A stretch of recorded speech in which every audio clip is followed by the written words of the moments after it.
Welcome back, guys. This is the King of Weaves here, and this is What If Naruto had Yin and Yang release part 1.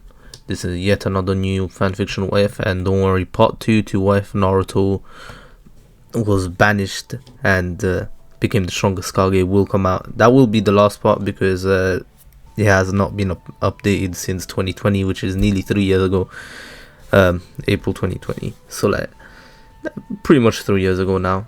We are in April. One day off of it, but anyways, this is a story created by Wizard 909. It's called the Naruto of the Yin Yang release, and here's a little summary of it. Naruto, adopted by the Uchiha clan, half siblings in the Uchiha clan. Yin Yang release, Fuinjutsu master and various other abilities. He will be shy but not crippling, so like Hinata. This is a Naruhito What If, and Minato is not his father, by the way. It's not really much of a summary, it just tells you just a little bit about it, but anyways, I thought it was going to be a bit better, but anyway, let's be honest, summaries don't matter, it's about the story, and the story is pretty good. And anyways, let's get straight into it. Don't forget to follow the creator, links will be in the description below, and go support him or her, I'm not sure. I don't know what you could be these days, but anyways, my ducklings, let's get into it. Chapter 1, Dark Origins Brighter Future. Azumi Uchiha walked down the dusty street leading to the Hokage's office. She, and her older brother Baisho, had been summoned by Lord Third first thing this morning. The Uchiha siblings didn't believe this to be mission-related, but they weren't sure. All around Azumi were the signs that the civilians were just starting to prepare for the day. Shops were opening and breakfast stands had been serving food for the last hour. She would have liked to stop and get something to eat, but duty always came first. The young girl noticed several kids from her academy class and waved. They would smile back until their eyes met her brother's. Azumi sighed sadly at this because she wanted Baisho to let her have friends that had other last names besides Uchiha. Their mother died soon after having her, and their father had been executed when Azumi was 5, so her then 12-year-old brother became her primary caretaker. The slightly annoyed girl gave her brother a pouting look. At 15, her brother was a typical Uchiha, very stock and antisocial. He has been a Junin of the Leaf Village ever since the age of 13. He was very thin with the charcoal black eyes of the clan and a short but wild hairstyle of pure white locks. He was wearing his uniform with black paints and Chunin vest. The Leaf Village forehead protector was on his left arm and armored forearm guards were on his wrists. They arrived at the building and walked up to the guards. Her brother spoke for them both in his usual monotone voice. Uchiha Baisho and Uchiha Azumi here to see Lord Hokage. He is expecting us. The blonde-haired Hyuga on the right looked them both over before alloying the siblings to pass. Azumi smiled politely at him even though her brother gave no real acknowledgement. They made their way to the secretary's office where they noticed a small red-headed boy, with whisker marks on his. Azumi felt bad for the little guy. He was Naruto Uzumaki, son of Kushina Uzumaki, and 4 years ago the 4th Hokage used him to stop the rampage of the nine-tailed fox, a giant fox that tried to destroy the village. Unfortunately, the Hokage couldn't kill it, so he sealed the monster into Naruto, dying in the process. Many people saw the boy as the demon despite the fact he had never committed one violent act during his entire life. As a result of the constant negative attitude towards him, Naruto had developed into an incredibly quiet and shy child. The secretary glanced up at both visitors. Lord Hokage explained to send you both in the moment you arrived. He has important matters to discuss. Baisho walked to the office door and knocked. He then opened the door after hearing, enter, and walked inside with Azumi following him. Hiruzen Sarutobi, the third fire shadow of Hidden Leaf, sat behind his desk deep in thought. He was about to do something that could very well blow up in his face. After a new technique was developed by the medical staff at the hospital, several orphan children had been tested by chakra to see if they had any family within the village. So far not many had been shown to have any close relatives, but Naruto had. How the old man wished he could restore that bastard Uchiha to life just so he could execute him again, just more slowly, for what he did to Kushina. The wise old man watched as the two young Uchiha he had been waiting for walked into his office.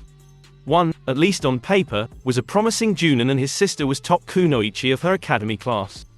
The main problem with the Uchiha was their loyalty, except for two, was in question at the moment. The attack of the Nine Tails 4 years ago had made many people who knew the full truth about the Uchiha's visual powers wonder if the clan had been behind it. The elders and Danzo were not convinced that Hiruzen was making the right choice, despite the benefits to Naruto. Danzo had even claimed this could very well be the third's greatest failure, but the old man was determined to see this through for Naruto's sake. Minato had loved Kushina with all his heart despite politics forcing him to take another as his wife, and had made Hiruzen swear to do all in his power to see the boy had a happy life. After the events of that dark day 4 years ago, many had speculated that the fourth was Naruto's father. However, a simple blood seal provided by Jiraiya had disproved that theory. The Hokage sighed to himself as the two Uchiha sat down in front of his desk, mentally preparing himself for the unpleasant talk he would soon be having. Azumi combed her long brown hair behind her shoulders and gave him a cute smile. It broke the old man's heart that this little girl's family could very well lead her straight to her own grave. If what Itachi Uchiha and Shisui Uchiha reported was true, then the Uchiha had begun to seriously plot to overthrow the Leaf Village and seize control by force. There was still time to stop it, and Hiruzen hoped that this act today could help lead to peace and prevent war. "Thank you both for coming," Sarutobi said as he pulled 2 files from his desk drawer. He passed each visitor one and sat back. "Before you are case files regarding a Junin that died 4 years ago. She was a powerful kunoichi and Fuinjutsu mistress that died during childbirth the day Kyuubi attacked. When Kushina Uzumaki turned up pregnant, an investigation was launched to uncover the name of the father.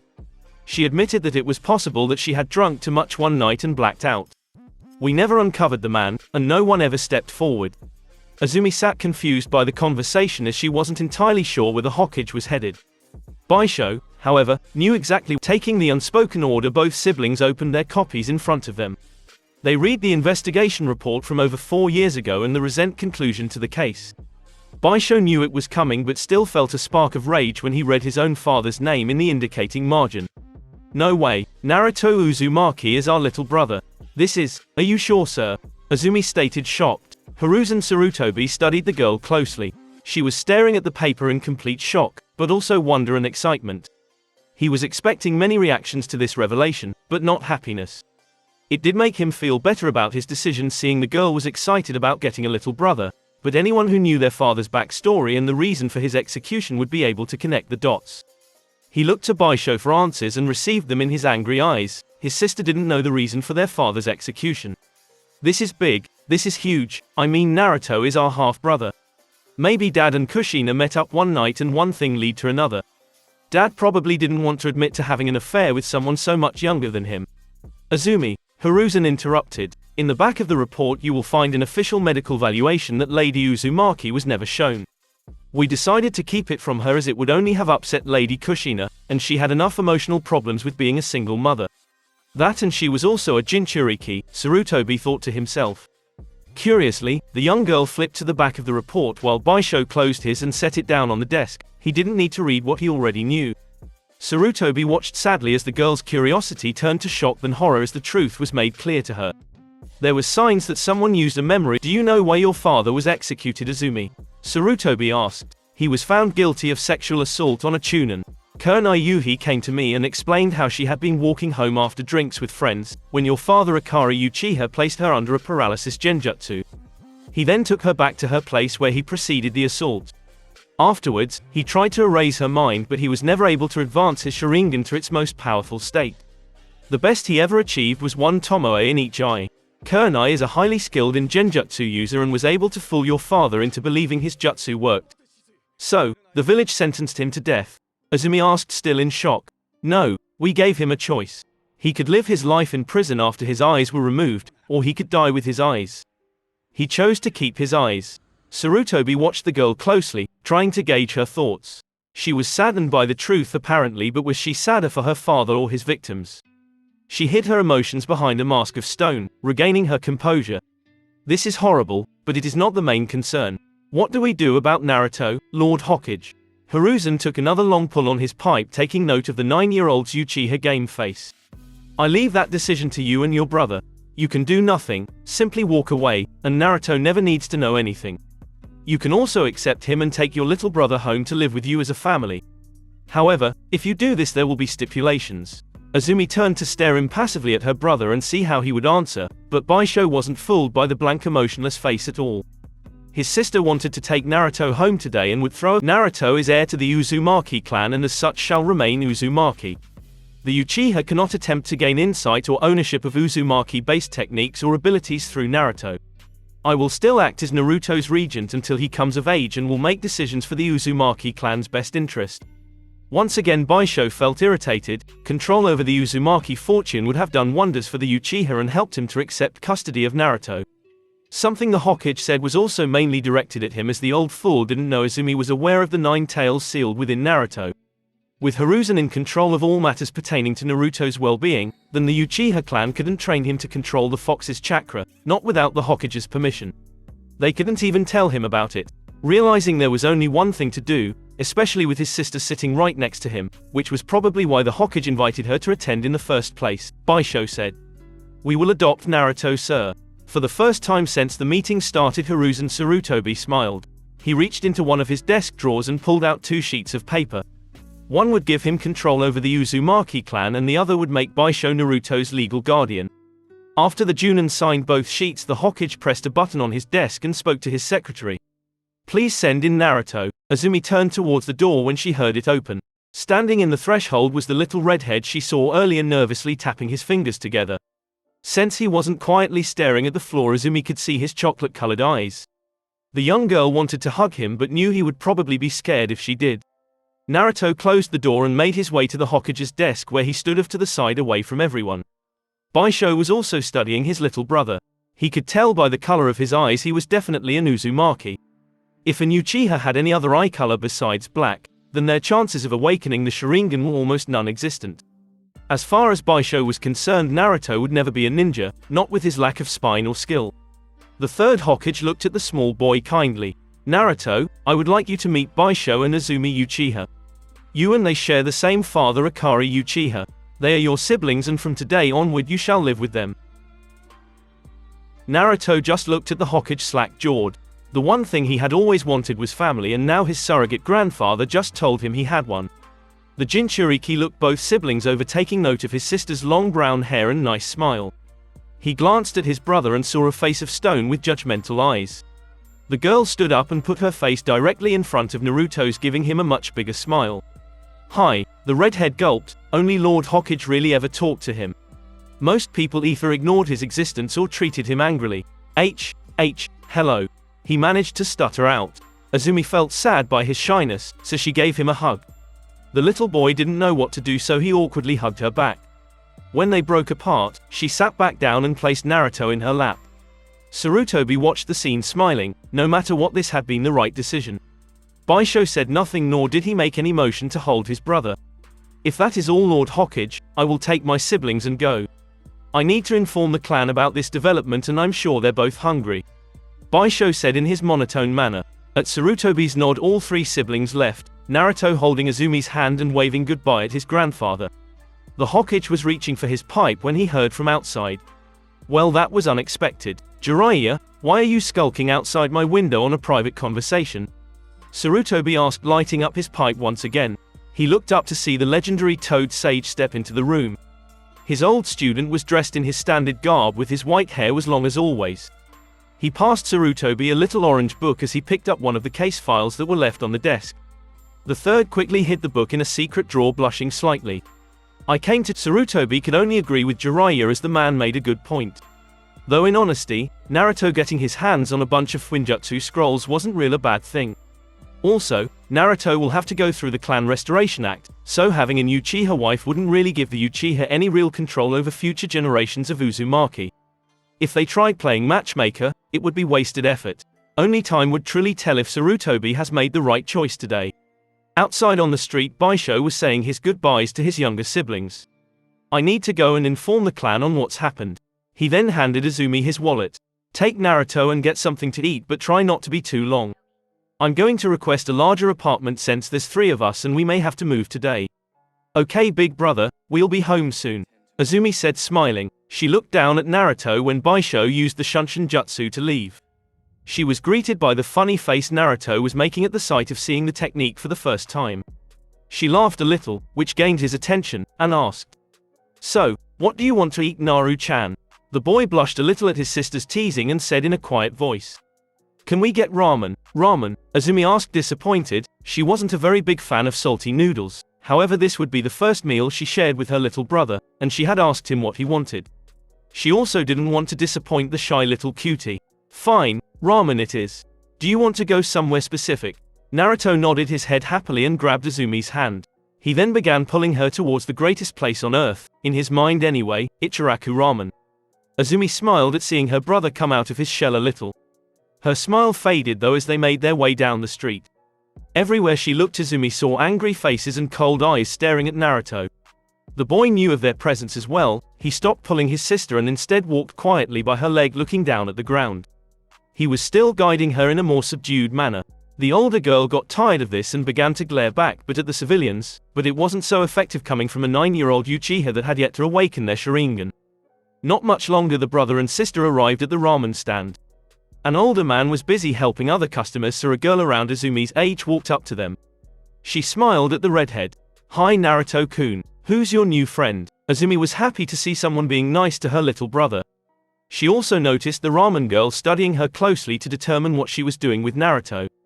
Deciding to put the girl with light brown hair at ease, the Uchiha explained. Name's Azumi Uchiha. I just learned Naruto-kun here is my half-brother since we share the same father. He'll be living with me and an older brother from now on. Ayami's face broke out in a wide happy smile. This was some of the best news she had heard in a while. She loved Naruto like a little brother ever since Lord Hokage brought him here a year ago and had wished her own father could adopt him. He had apparently tried, but because of clan politics the civilian council denied the application. Apparently, they couldn't turn down a blood connection. Chuchi approached hearing Azumi's statement. Well, isn't that something? So, who's the lucky guy that caught Kushina's heart? Azumi cringed before saying, Uchiha Akari. The old ramen chef froze at the name, giving Azumi a hard look the young girl knew wasn't really directed at her. Not even 30 minutes ago the man's face would have confused her, but now she knew the truth. She took a sad look at her little brother, who was smiling shyly at his friend Ayami, and wondered what she would say to him when he inevitably asked about their father. How did you tell someone so innocent and sweet that their father was a monster and you were living proof of his crimes? Yuchi looked at Ayami and said, Can you see to Mr. Takiji? He wants a large miso ramen with 3 orders of pork. Ayami left reluctantly. Mr. Takiji was a mean fat man that had once made a rude comment about rats and vermin being allowed in restaurant when he came in and saw Naruto eating at the counter. Luckily, Naruto didn't know the man was talking about him and ignored the comment. Chuchi heard and told the man if he didn't like the way he ran his business then he could go somewhere else.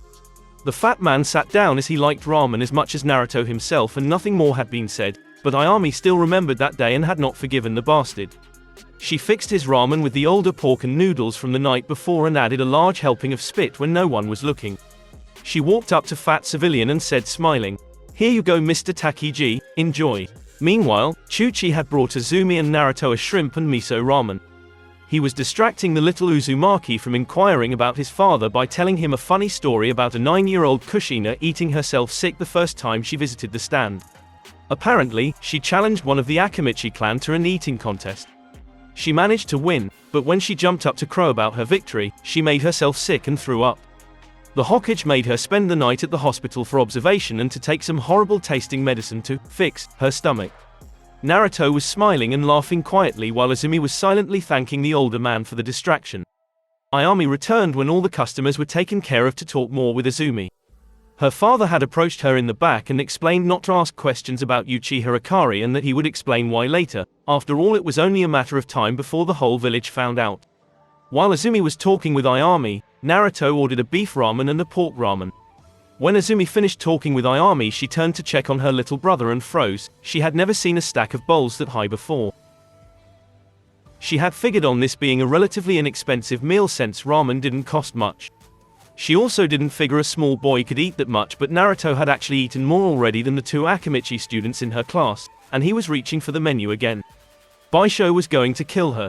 Naruto, we need to get going soon. Big brother will want us home.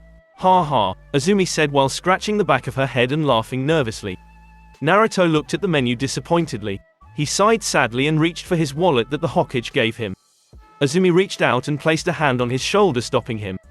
"What are you doing, Naruto? Baisho gave me money to buy breakfast so you don't need to pay." "Oh, that's okay. I ate more than you, so I don't mind paying," Naruto explained quietly, blushing. Azumi could help but agree with him, glancing at the stack of bowls. "It's fine, Naruto, you probably won't get the stipend from the village anymore since you're living with us now. So, you should save your money." Naruto placed his wallet back in his pocket and Azumi counted out the money from Baisho's. Ayami was giving her a real smile as she took the money from the Uchiha. Azumi was a little annoyed when she realized that this was probably a common occurrence and the ramen girl had distracted her on purpose. She picked her brother up and gave him a fast sprint piggyback ride all the way home. She was glad to hear him give out a loud laugh finally. Meanwhile, Baisho was leaving an emergency meeting that had been held at Fugaku Uchiha's house. After explaining the circumstances behind Naruto's conception, the clan leader had immediately sent for every senior Uchiha clan member to explain the issue and discuss a possible course of action. Most were not pleased by what they heard. Even dismissing the fact his brother was the village's Jinchuriki, the story would remind the civilians of a great shame committed by an Uchiha. His father's trial and execution were what led to him, and as the Uchiha Junin seethed with anger at the memory. He had known of his father's crimes before anyone. He knew how many young women and girls he had seduced through genjutsu because his father would get drunk and brag. Akari Uchiha could never get his Sharingan to fully mature, but it was still a Sharingan and had power. The Hidden Leaf Village was one of the most powerful villages in the world solely because the Uchiha called it home, even though they weren't shown the proper respect by the village. If his father took liberties of the less worthy kunoichi who were too weak to defend themselves, and who should be grateful the Uchiha clan was here in the first place, then it was their fault for being weak. As far as Baisho was concerned, they killed his father because he was proof that even a weaker than average Uchiha was still stronger than the Leaf's strongest ninja. Those damned elders and the Shinobi Council. The white-haired boy forcibly calmed himself down, thinking back to the meeting. One good thing was he and his siblings would be given a small house in the compound's main area where the head family lived.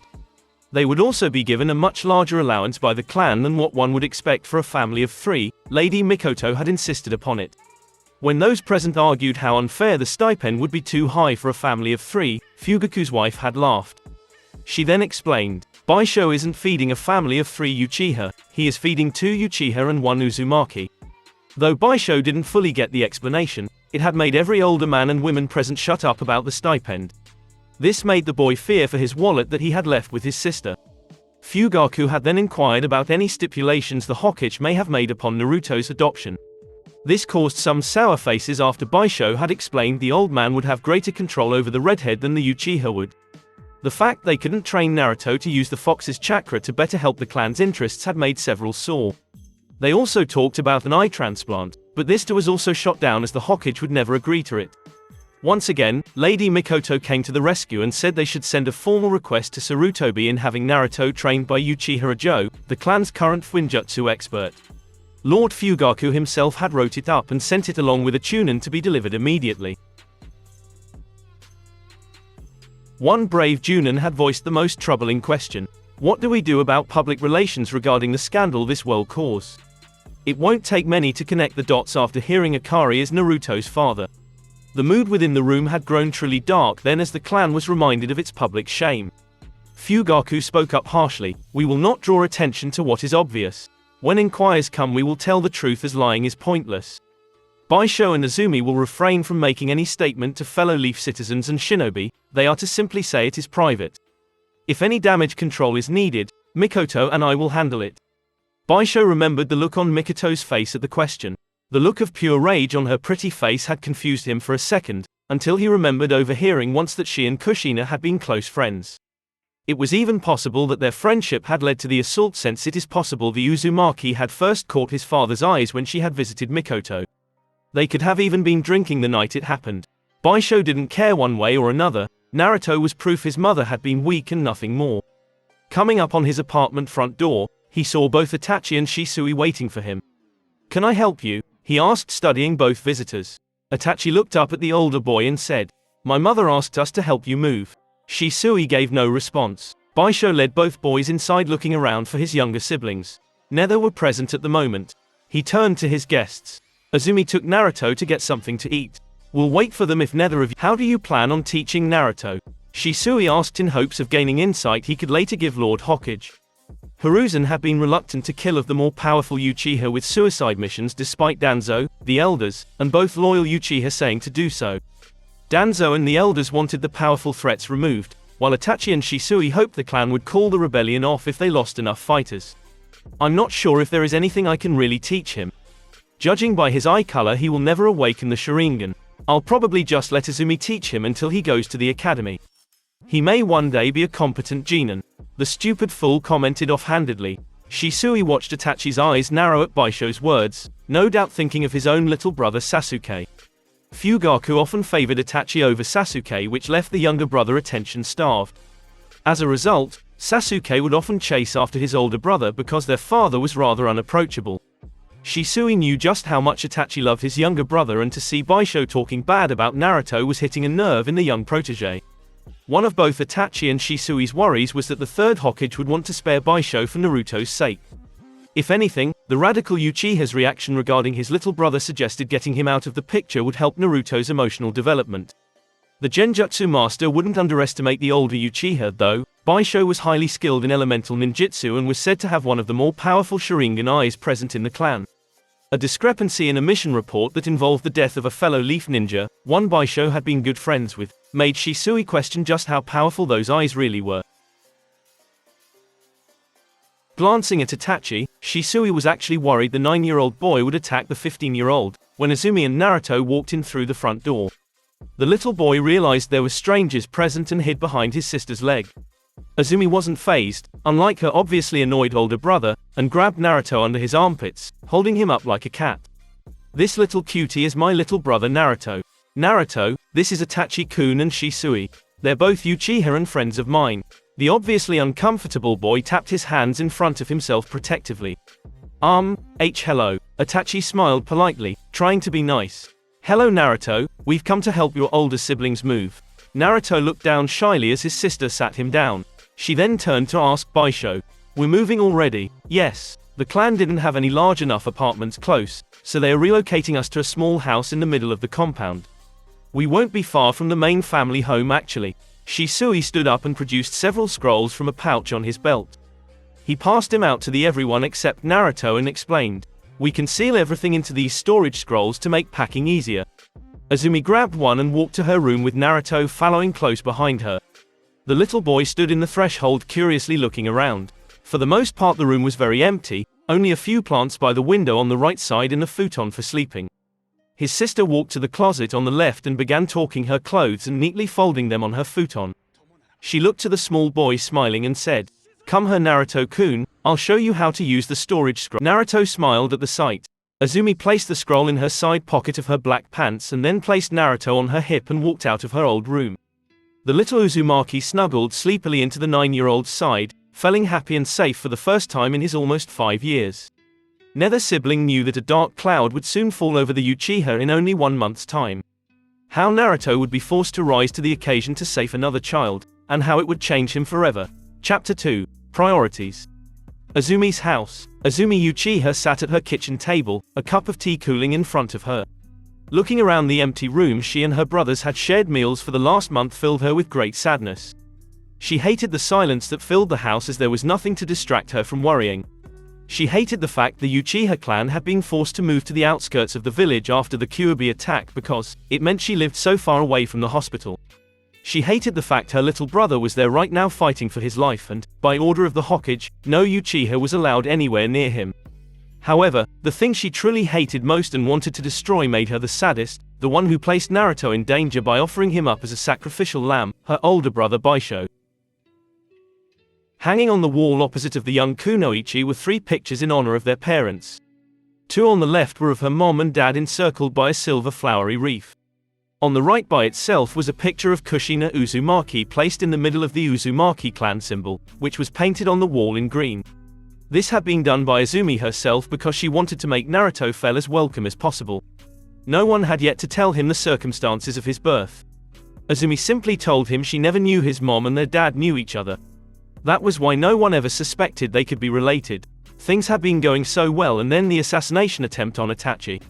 Earlier that morning, an unknown man, dressed all in black, made his way silently from vantage point to vantage point, studying the compound his target lived.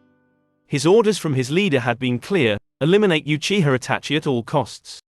The village command had heard from spies within Konoha of an Uchiha protege unlike any that had seen since Madara himself.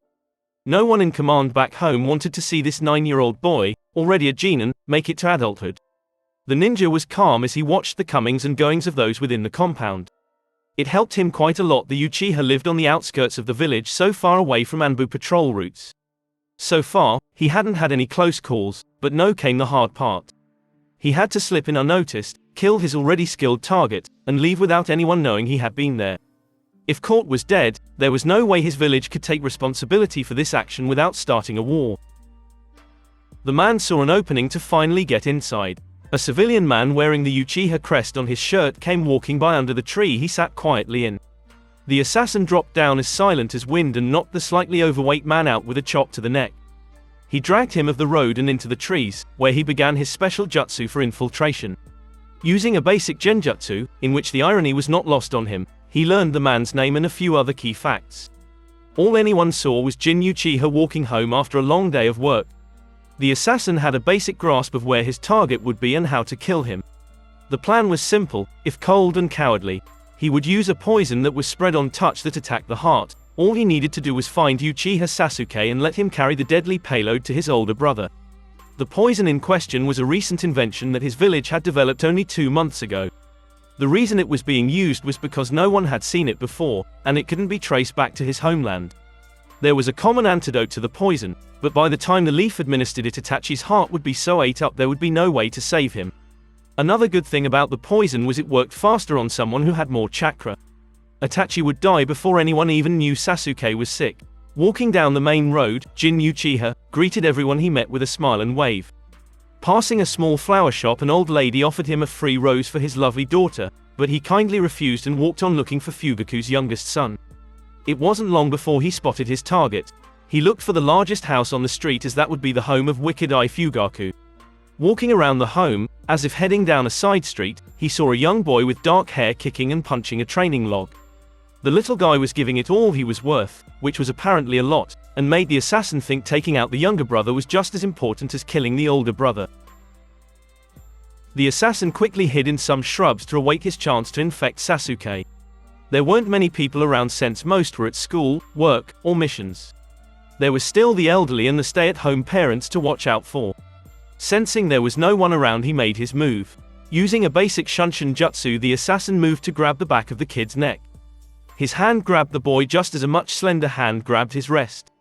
Standing next to him was her extremely angry-looking mother, Mikoto Uchiha. "My mother just visited me. She had something remarkably interesting to tell me about you, Jin. Apparently, you were acting rather peculiar this morning as you returned from your night clerk shift at the Gold Bears Inn. When she offered you a rose for your lovely daughter, you failed to remind her proudly how you only have sons."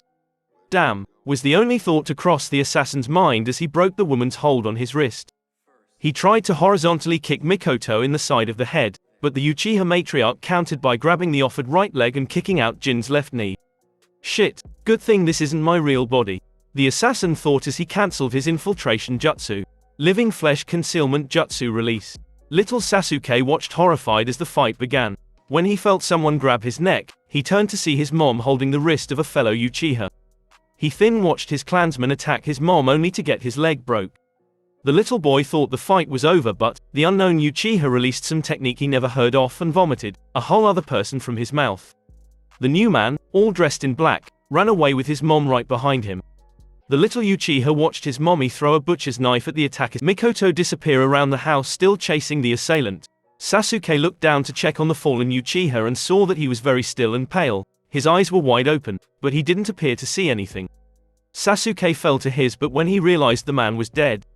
His eyes began to water as his grandmother swooped down and picked his up. "My little ninja, are you okay? Did that man hurt you?" she asked frantically. Mikoto's mother then looked down and saw the dead body of Jin. She teared up seeing her friend, thinking of his poor sons.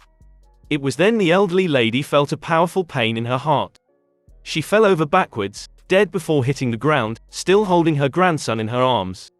A few hours later, Uchiha Joe sat silently watching young Naruto practice his kanji. The objective was to write it as fast and correctly as possible while trying to not make mistakes. So far, his handwriting was above average for a boy of 4, but his speed was still quite slow. The old Uchiha didn't mind this as he was a rather patient man. At the age of 90, Joe had no wife, children, or grandchildren to dote on. He had lost his wife 15 years ago to a heart attack. She had been a member of the Hyuga branch family. Their marriage had been approved by each clan's elders, on the stipulation that their kids would belong to the family their dojutsu belonged with. The stipulation was a moot point, though they tried no baby ever graced their home. As they both got older, they began to see the children of both clans as grandchildren and turned their affections towards them. There had been many sad-eyed Hyuga and Uchiha children at Kageme's funeral. After the Hokage approved of the Fuinjutsu training for Naruto, Fugaku and Baisho had approached Joe personally. He was secretly delighted since Fuinjutsu was a dying art, and rarely found in clans anymore. Usually if a clan needed Fuinjutsu work done, it was decided Naruto would do light conditioning training in the morning with his sister before she headed off to the academy. Azumi would then drop Naruto on her way to school, and the boy would do various chakra control exercises and Fuinjutsu practice during his time with Joe. After the academy, Azumi would pick her brother up and take him home for further conditioning and taijutsu training. The old man had enjoyed the young boy's company over the last few weeks. He was very shy, at first, but opened up some after he realized Joe was a nice man. He was still afraid to ask questions when he didn't know something, probably afraid of getting yelled at, but he was getting better. The old Uchiha had shown him some basic seals and formulas. The elderly man even allowed the boy to run his chakra through a few of them, to get a good feel for their individual abilities. Naruto's chakra strong response to the seals had been an exceptionally good sign, and the little redhead had gotten a kick out of watching the paint bomb seals exploding. Naruto was switching his scroll over to the other side to continue writing when an urgent knock was heard coming from the front door. The little redhead looked at his sensei to see his eyes glowing red with his fully powered Sharingan. "Who is it?" he called. "Master Joe, it's me Baisho. I have come for Naruto on an urgent matter," came the reply from the front door. Both teacher and student recognized the voice immediately. Joe quickly answered the door. Even at his advanced age he got around well. Standing in front of the threshold was Naruto's older brother dressed in his Junin attire. He did not appear to be frantic, but his body language told Joe he was very uneasy. "What's happened?" the Fuinjutsu user asked. "There was an attempted assassination by an unknown ninja. From apparent evidence we believe the target was a member of the head family, though we aren't sure who. It is possible someone tried to kill Lord Fugaku, but Itachi is also a possibility.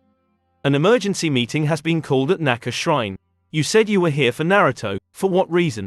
Joe asked suspiciously. He had an uneasy feeling. Baisho took a moment to answer, which didn't go unnoticed by his elder.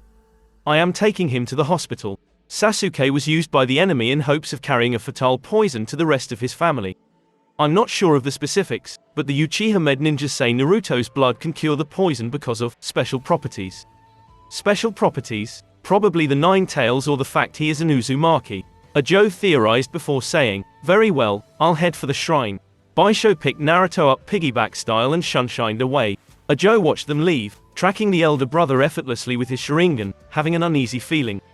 He shook it off forcibly, thinking, he's Naruto's older brother, there's no way he would put him in deliberate danger.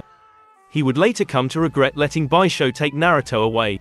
Uchiha clan hospital. Mikoto Uchiha sat by her youngest baby's bedside holding his hand. Every labored breath he took was like a kunai knife straight to the heart. Her own mother was gone, but she couldn't grieve as her son needed her strong. Standing at the foot of the bed was her husband, looking stern and strong, refusing to show emotion. Lord Fugaku, the Uchiha Kanda, the senior med ninja, politely inquired, holding the door open. Clearly, he wanted to talk in the hallway as not to disturb the grieving mother. Fugaku gave his wife an unreadable look before following the med ninja out. After the door closed, the Uchiha clan head demanded, "What is it? Have you found a way to save my son?" Kanda sighed before saying sadly, "We neutralized the poison quickly, sir, but it managed to do a lot of damage before we could. From what we understand about the poison, it reacts faster to those with larger chakra reserves than others. The enemy probably expected Sasuke to infect several people before falling ill himself. What they didn't consider was the amount of chakra your youngest possesses, nor the Sharingan abilities that allowed Lady Mikoto see the poison after it reacted to contact with chakra inside Sasuke and her late mother." Fugaku stared at the closed door of his son's hospital room before looking back at the medic. "If the poison is neutralized, then why can't you use medical ninjutsu to repair Sasuke's body?" Almost all the damage to Sasuke was in the heart. The heart is heavily integrated into the chakra network. The process in which we would use a medical techniques require us to push a patient's chakra out of the area we are healing, and then use a chakra to representative the damage. That is why medical ninjutsu requires such precise chakra control. If you are not careful, then when you push out the patient's chakra, it can cause more damage. No med ninja here on staff, nor in any medical facility in the Land of Fire, possesses the degree of chakra control to safely heal Sasuke's heart, because of the level of damage done. Maybe Lady Tsunade Senju could, but if any of us try Sasuke, we'll die almost immediately after a chakra enters his heart. After listening to the doctor's explanation, Fugaku cursed the fates. The one time I actually want a damned Senju around and you can't find one. Then an idea occurred to the clan head. What about a heart transplant? The doctor had a hesitant look on his face. There are complications with that option, sir. We don't have a heart available that would match well with your son. There is also no way of knowing if any other facility around would have one either unless we inquired and explained why we needed one. Since we need one for Sasuke, we couldn't lie and say it was another Uchiha, because then whatever heart we were given wouldn't match. Fugaku was by no means a stupid man and could understand what the medic was saying. He didn't want to alert the village because of an available option that most wouldn't agree with. There's a heart available here that is still in use. It's a little more complicated than that, sir, the medic said nervously. How could it be more complicated? Fugaku asked. Looking up when he heard the front door to the building open, he saw Uzumaki Naruto and his older brother walk through the door. After seeing the young redhead, it finally dawned on Fugaku exactly what the real complication was. Are you insane? He quietly asked the doctor. We take Uzumaki-san's heart and swap it out with your son's. Sasuke will get a healthy heart and Uzumaki-san's special chakra will repair the heart we give him. Kanda explained. What is the Jinchuriki's chances of surviving the operation? Fugaku asked, already knowing the answer. Low, sir, very small chance of survival. The Uchiha medic answered honestly. Fugaku stood in silence contemplating the negative fallout this would cause with the village. They could always say the boy died as a result of a training accident if the worst happened. Looking at the door to his son's room, he made his choice. Get Uzumaki-san prepared for surgery. Do not tell my wife anything. Inform her we have a heart transplant for Sasuke, nothing more. Do you understand me? Kanda nodded and signaled a nurse to prepare Naruto. He then went to explain things to Mikoto exactly as Fugaku said to. After having a meeting with his remaining staff, it was decided that the surgeries would happen simultaneously as it was the only way this could possibly work.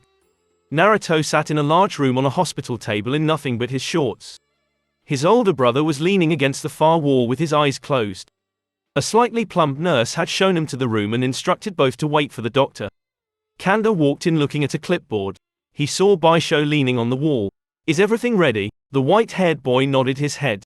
Yes, my little brother has volunteered. The medic looked between both brothers and realized Baisho hadn't told Naruto the truth. Realizing it was for the best, he decided to keep up the lie. Thank you, Naruto, for your help. I'm afraid it's a little more serious than a blood transfusion.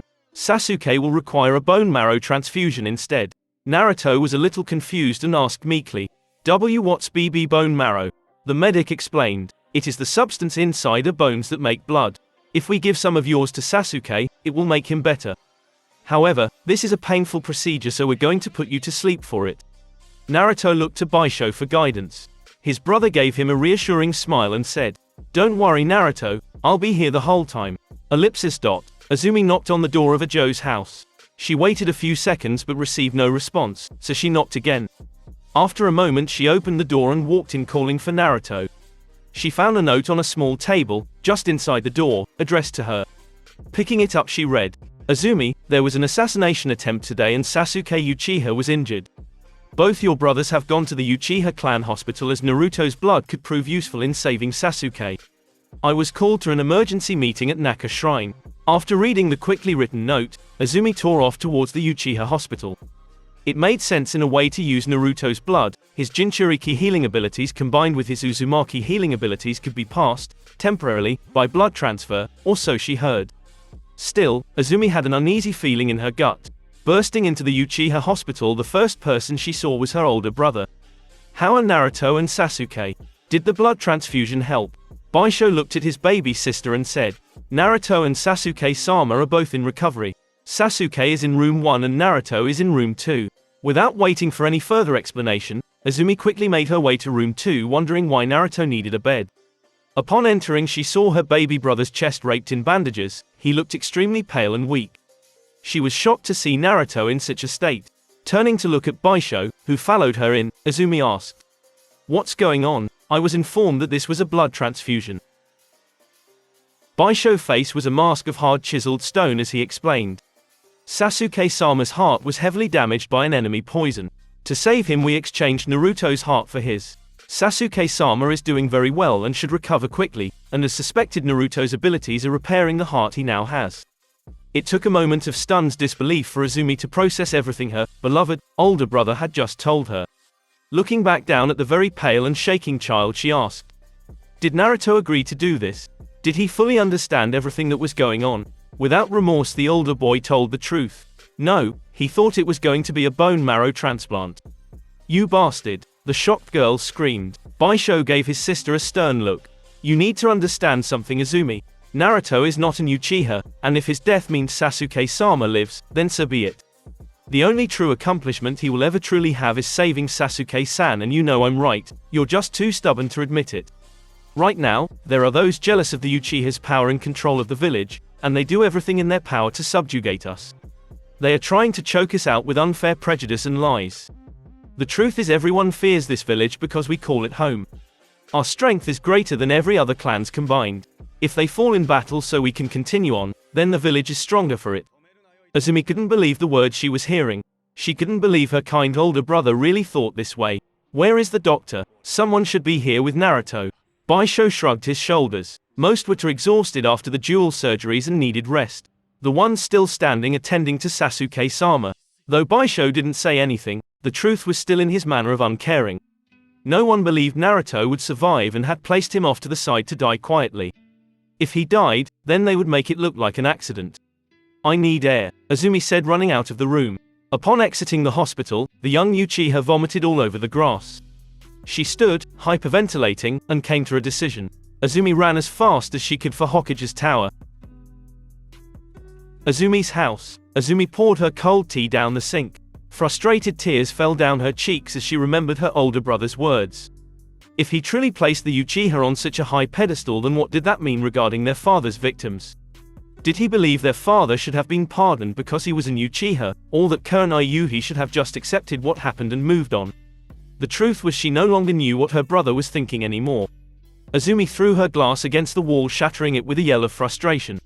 She then collapsed back in her chair and laid her head on the table, sobbing. She heard the front door open and close with a loud slam. Looking up, the 9-year-old girl watched her brother storm in. Gone was the shinobi emotionless mask, and instead was a face full of rage. "Do you know what you did? The Uchiha clan is being audited. We also can't take part in any missions, except for the running of the police force, until after an official investigation. That doesn't matter for me though, because my shinobi license has been permanently suspended." Azumi glared at Baisho. "Definitely. After what you did to our brother, they should have killed you." Baisho was taken back by the venom in his sister's voice. She had never once spoke to him with such hate. He made a move as if to slap her, when he heard another cold voice speak. "That would be a bad idea." Both Uchiha turned to look at the wall with the family photos to see an Anbu shinobi leaning against it. Baisho tensed as he hadn't felt the man's presence at all, but there was no mistaking who he was. Hitaki Kakashi.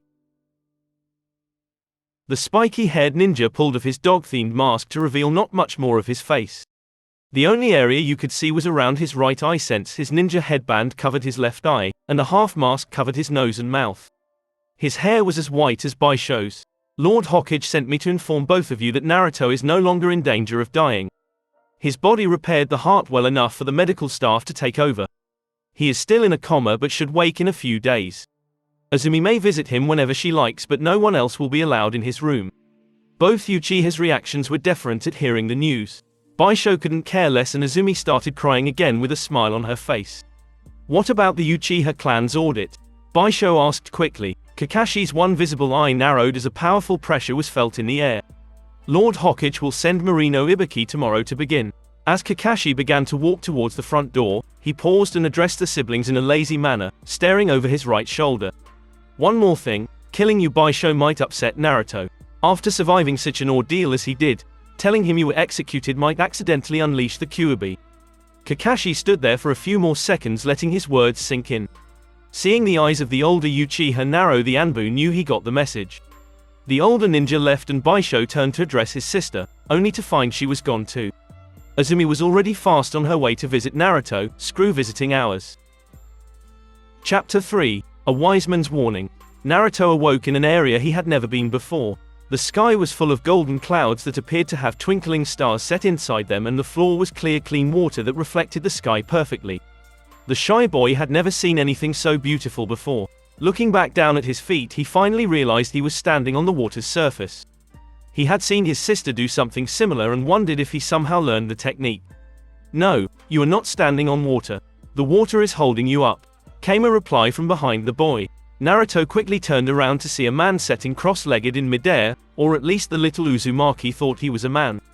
He had a long thin white beard and spiky white hair.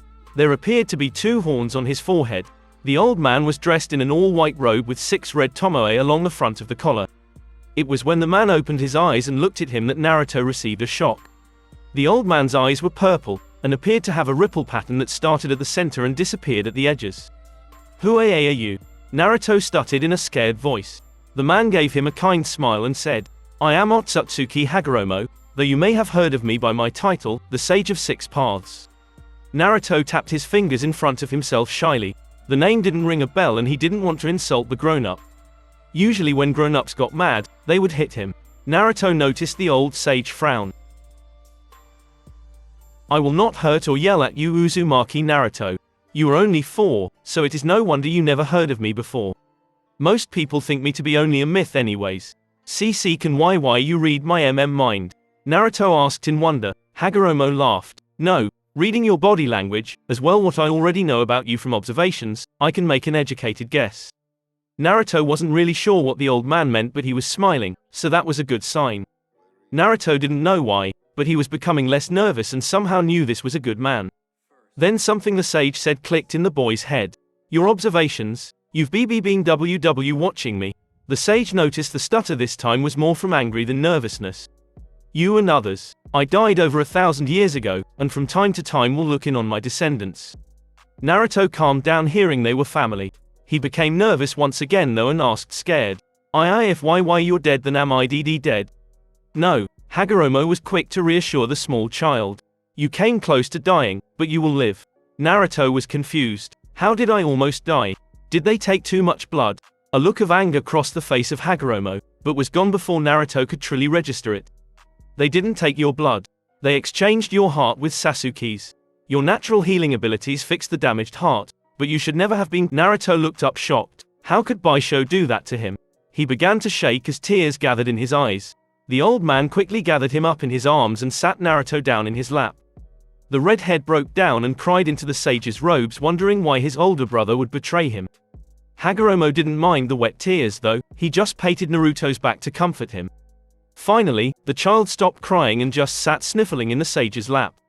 "I'm sorry Naruto, but there is something you needed to know and the time to talk is limited. One day soon you will have to make a difficult choice, and you need to be prepared."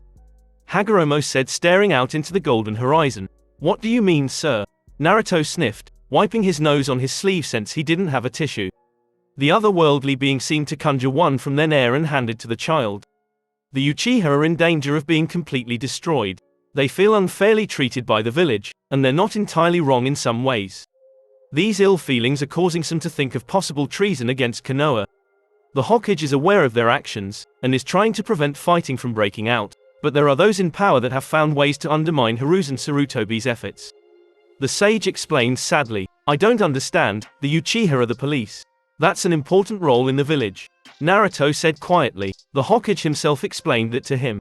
Hagoromo took a deep breath and began. "The problem goes back a ways, Naruto. Before the ninja villages, there were only ninja clans.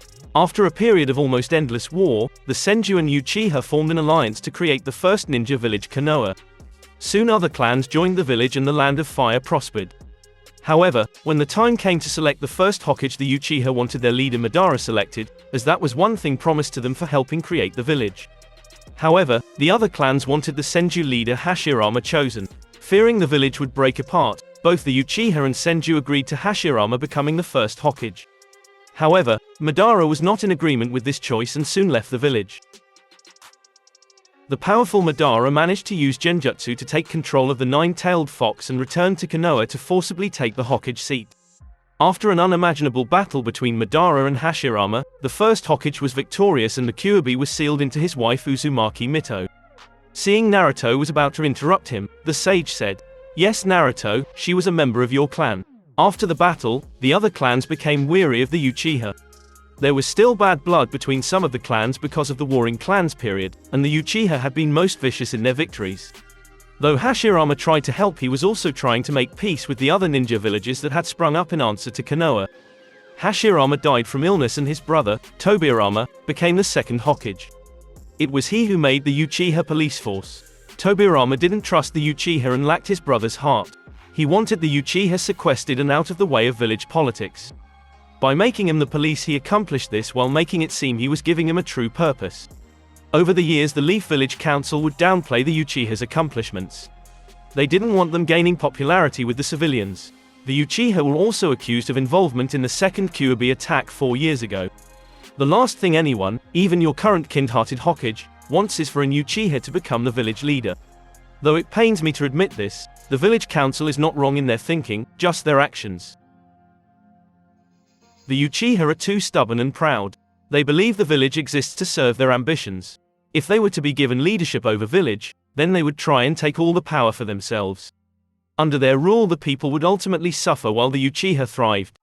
Even if a kind-hearted Uchiha took the seat, the clan would still be in his or her ear telling them what to do.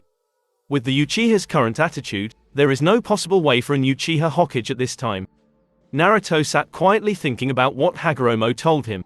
He didn't fully understand everything, but he got the basics. The Uchiha wanted to take Old Man Hokage's place, and they were willing to hurt people to get it. What can I do to stop this? I don't want to see anyone get hurt. The sage smiled sadly down at his descendant. No matter how strong the words of the heart are, one must be willing to listen for them to have an effect. You, Naruto, have a powerful gift to reach the hearts of those around you and change them for the better. Unfortunately, there are those within the Uchiha clan that will never hear your words. If forced into a corner, the Hokage will choose the village over one clan. If that happens, it could mean the deaths of all Uchiha. Naruto's new heart stopped for a second. What the old man was really telling him was his siblings were in danger of being executed by the Hokage himself. I'll go back AA and make those who will listen understand that treason is bad. The sage just smiled down sadly at the little boy. What will you do about the ones that won't listen? What will you do when they talk to the ones that will listen, and change their minds back to treason? What do you do then, Naruto? Naruto's eyes began to tear up again as he thought about how hopeless it seemed. I just found my brother and sister, the Hokage wouldn't take them away. Would he? It wasn't fair. Anyone who knew Azumi knows she would never betray the village, and Baisho, he would never do anything to jeopardize Azumi. Would he? How can I save them? Naruto sniffled. I'm only me. I'm not talented or strong like my brother and sister. Sniff. Hagoromo laughed lightly at the little boy's question and hugged him tightly. You are far stronger than you think, Naruto. I had 2 sons in my life, and because of events that took place that I won't get into right now, they both chose to reincarnate down their respective bloodlines after dying. Indra was my oldest and Ashura was my youngest. You, my boy, are of Ashura's line, and the incarnate of my youngest for your generation. Naruto was so shocked he stopped crying. What does that mean? As a result of what has recently happened, you will receive my very own chakra. This will give you the ability to use the yin-yang release. What that means, is for you to find out. The first Hokage was the incarnate of Ashura before you, and he had such a close resemblance of my chakra, he gained the strongest wood release ever seen. The little Uzumaki sat in the sage's lap processing this new information. The fact he could have the same power as the first was incredible. He had heard stories about the man that built the village from a Jojiji, since he had been alive to meet him. Then something began to bother him. If I'm the incarnate of Ashura, then who is the incarnate of Indra? Hagoromo rubbed Naruto's red hair. That I won't tell you, but I'll tell you who the last one was. Uchiha Madara, the man who fought Hashirama for the Hokage hat. The sage watched proudly as the quiet redhead figured out the hidden clue. If Madara was the incarnate, then it stands to reason the Uchiha were the descendants of Indra. That means his new incarnate was also an Uchiha. Will I gain the wood release, Mr. Sage? Naruto asked curiously. It was too hard for the 4-year-old to pronounce Otsutsuki. Ignoring the way Naruto addressed him, Hagoromo explained. You, Naruto, are the first ever incarnate from the Uzumaki clan. The wood release is an exceedingly rare Kekkei Genkai of the Senju clan that only a few receive. Hashirama was by far the most powerful user since Ashura himself, though every Senju incarnate gained the Kekkei Genkai. You, Naruto, have little Senju in your pedigree. Most of your blood is Uchiha, with Uzumaki coming in at a close second and Senju at the bottom. Something the sage said didn't really make sense to Naruto. Azumi told me the Uzumaki are cousins of the Senju, and that the Hyuga are cousins of the Uchiha. She also said that it is believed by the Uchiha that the Byakugan is an offshot of the Sharingan. She also told me the Uzumaki have such powerful chakra because of the Senju clan. If that's true, then why does my small amount of Senju blood mean anything? Shouldn't the Uzumaki and Senju blood be the same? The old sage scoffed at Naruto's question. Sorry Naruto, but that is completely wrong. My brother Hamura Otsutsuki is the father of the Hyuga clan, as well a few other like the Kaguya. My sons only fathered the Uchiha and Senju. One of Ashura's granddaughters married a man that had unusual properties associated with his life force. When combined with Ashura's line, this created a special chakra that granted increased healing abilities and excessive longevity. This was the birth of the Uzumaki clan. Hagoromo let the information sink in a little before continuing. There is one more thing we must discuss, Naruto, the reason why you are hated. Naruto gave the sage all his attention. This was the question he had asked the old Hokage many times but received no answer for. As I mentioned earlier, Mito Uzumaki had sealed the Kyuubi inside herself to stop it attacking alongside Madara. Towards the end of her life she realized she had to seal the fox into a new host. Your mother, Kushina, was chosen for this burden because, even amongst the Uzumaki clan, her chakra was special.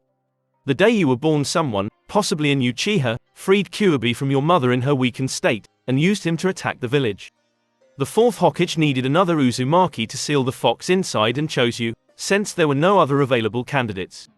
Naruto looked down at his stomach, shocked. The 9-tailed fox was said to be bigger than any building in Konoha. How does something so big fit in my tummy? The sage let out a deep bellowing laugh. Simple, the 4th Hokage sealed him inside you using Fuinjutsu. After calming down, Hagoromo gave Naruto a sad look. You need to know something else, Naruto. I battled a beast known as the 10 Tails. I stopped it by sealing it inside myself, becoming the first Jinchuriki. I can't, Naruto, the sage said sadly. This is something you must discover for yourself. It is unfortunate, but remember this, no matter how powerful you become, no matter how great a hero you are, you can't save everyone. Naruto was about to try pleading again but found himself looking up at a white ceiling he didn't recognize. Looking around the room from his bed, he saw various machines and a window that showed the night sky. Looking down at himself, he saw he was only wearing his shorts. A large paper sheet was attached to his chest and paper bandages were wrapped around both his arms. He saw various seals drawn on the paper sheet and wraps, but he didn't know what they meant. Suddenly, something happened that Naruto couldn't explain. He could feel his chakra flowing through the seals. He had felt his chakra before when a Joe showed him seals at his house, but not like this. As the energy flowed from the seals and back into his body, his mind began to flood with information. It was like his chakra was literally teaching him everything about the Fuinjutsu currently on his body. Then he felt something that scared him. His stomach began to feel warm as his chakra began analyzing the formula on his abdomen. The one he now knew held the fox prisoner. If this accidentally broke the seal, then the beast would get out. He tried to control his power and make it stop, but it wouldn't respond. His mind began to gain even more information as his chakra finally stopped. Now knew there were 2 seal formulas at work, and a master tag embedded in both. Naruto suddenly went back to the day he first learned about master tags. It was the 3rd day he had worked with a Joe sensei. It was like he was there reliving the moment. It was perfect memory recall in high definition. Now Naruto, I want you to have a look at this and tell me what it is. A Joe had asked the young boy, handing him a large sheet of paper with a formula drawn on it. Naruto had examined the paper excitedly since he loved learning about seals. It was the jutsu of the Uzumaki clan, and Naruto wanted to be the best Uzumaki seal master ever. The drawing looked like a throwing star outline full of various kanji and squiggly marks. Naruto gave a Joe a confused look. It looks like a shuriken. A Joe rubbed Naruto's head affectionately and explained. That is the formula that represents my chakra. It is called a master tag, and it is needed to use some of the most powerful Fuinjutsu techniques known throughout the world. Learn this, and the only thing that will limit your Fuinjutsu will be lack of knowledge and imagination. Increase your knowledge and better your mind and imagination, then there is theoretically nothing you can't do.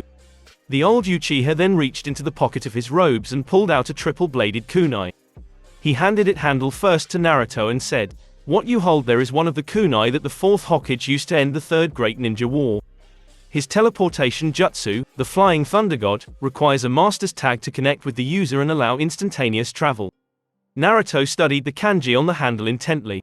He looked up excitedly at his sensei and asked, "CC, can you use FFFF?" "No Naruto, I can't." Ajo interrupted the boy. Naruto gave the old man a disappointed look.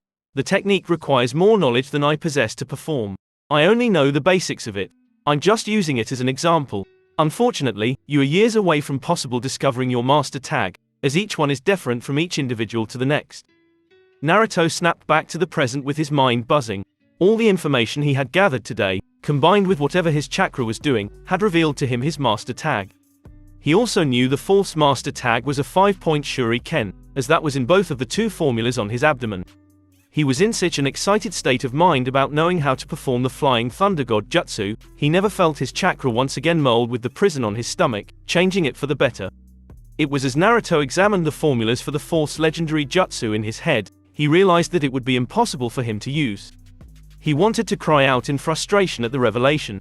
No matter how hard he tried, his chakra could never be controlled enough for the pinpoint precision required to teleport with the jutsu. Even with this new power of living chakra he seemed to have gained, he just knew Flying Thunder God was out of his reach. He couldn't really explain how he knew this, it was just some kind of instinct, a knowing. This power, knowing, seemed to guide him to another thought. Could I use the information I now have on space, time techniques to make my own? Maybe one that requires more power to use so chakra control isn't an issue so much. This thought kept Naruto awake the rest of the night. He was still staring at the ceiling as the sun began to shine through his room's window. Chapter 4, Jiraiya's Discovery. Naruto sat bored in his hospital room 4 days later after waking up. According to his sister, he had been asleep for 3 days. Ever since he had woken up, all the Uzumaki wanted to do was go home and practice Fuinjutsu.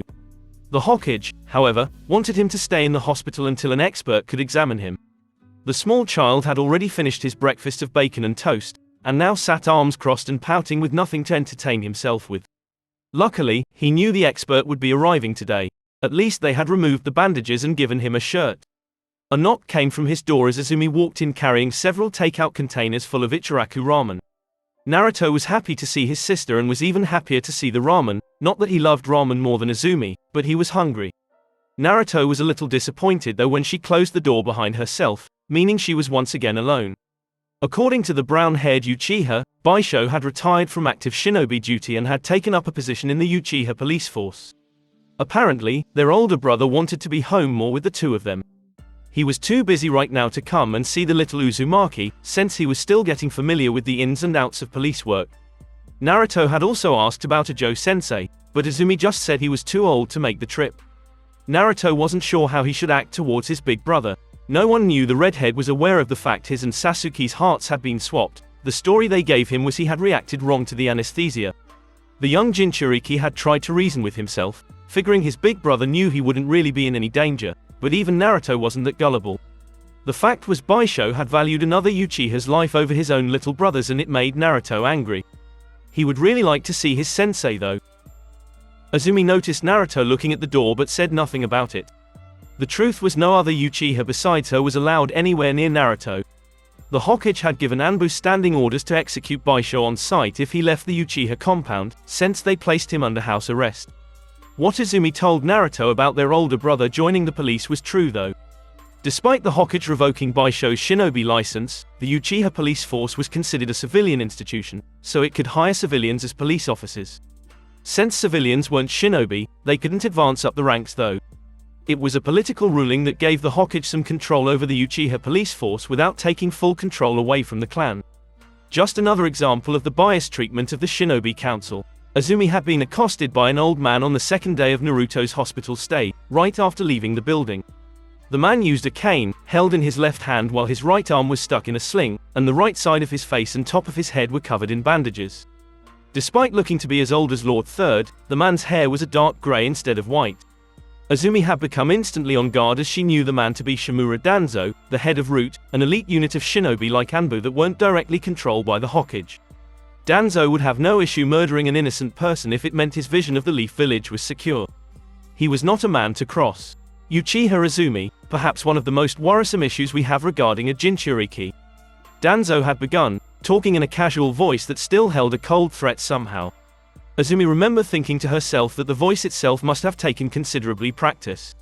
"Can I help you, Lord Danzo?" the Uchiha said kindly, placing a fake disarming smile on her face. Danzo's hand tightened around his cane briefly, before asking, "I'm curious, girl, if you can answer a question for me. What is most important to you, your little brother, your family, or your village?" Azumi kept smiling even as her blood ran cold. She decided to give an honest answer and let the old warmonger draw his own conclusions. "I believe protecting Naruto-kun protects the village.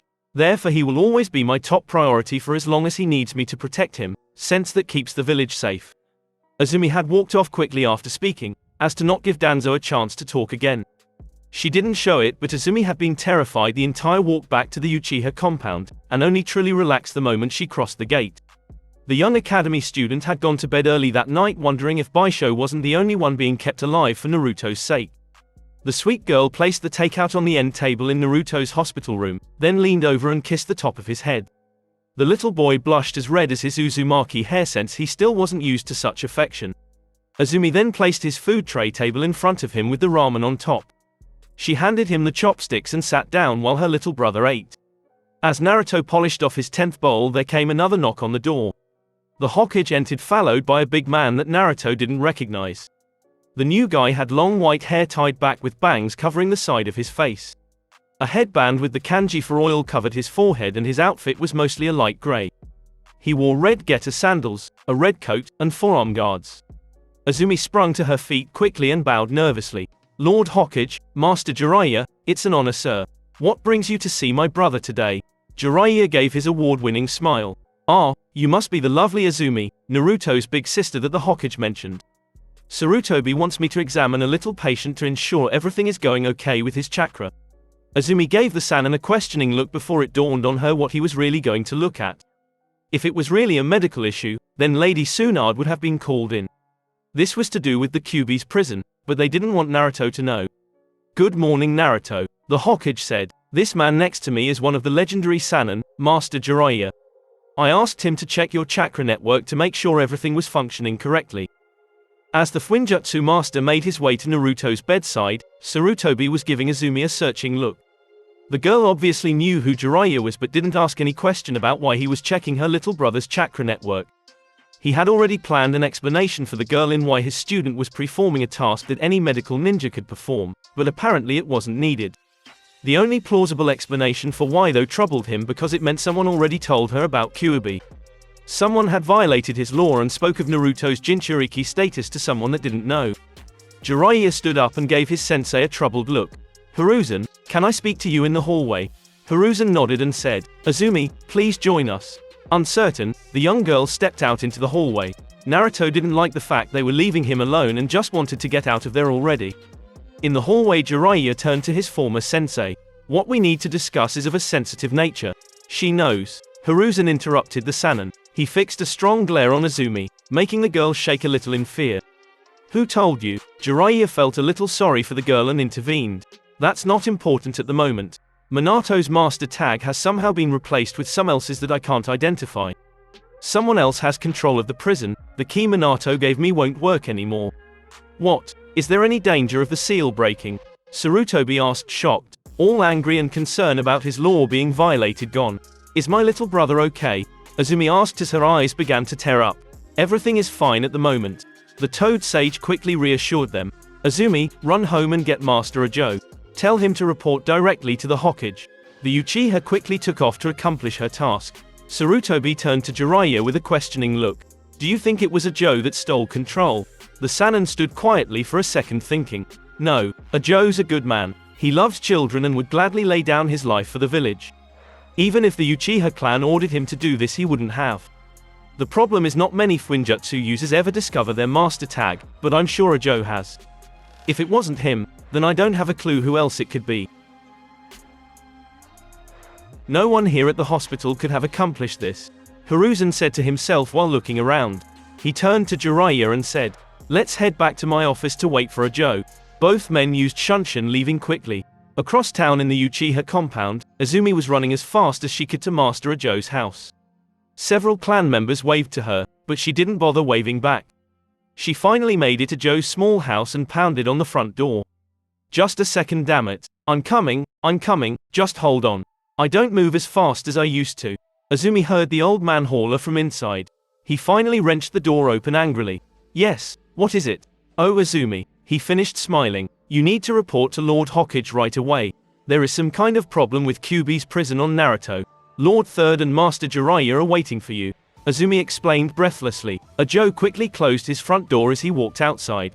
The moment the door closed without Joe inside the house, a seal appeared on the doorknob with the kanji for locked drawn in the middle.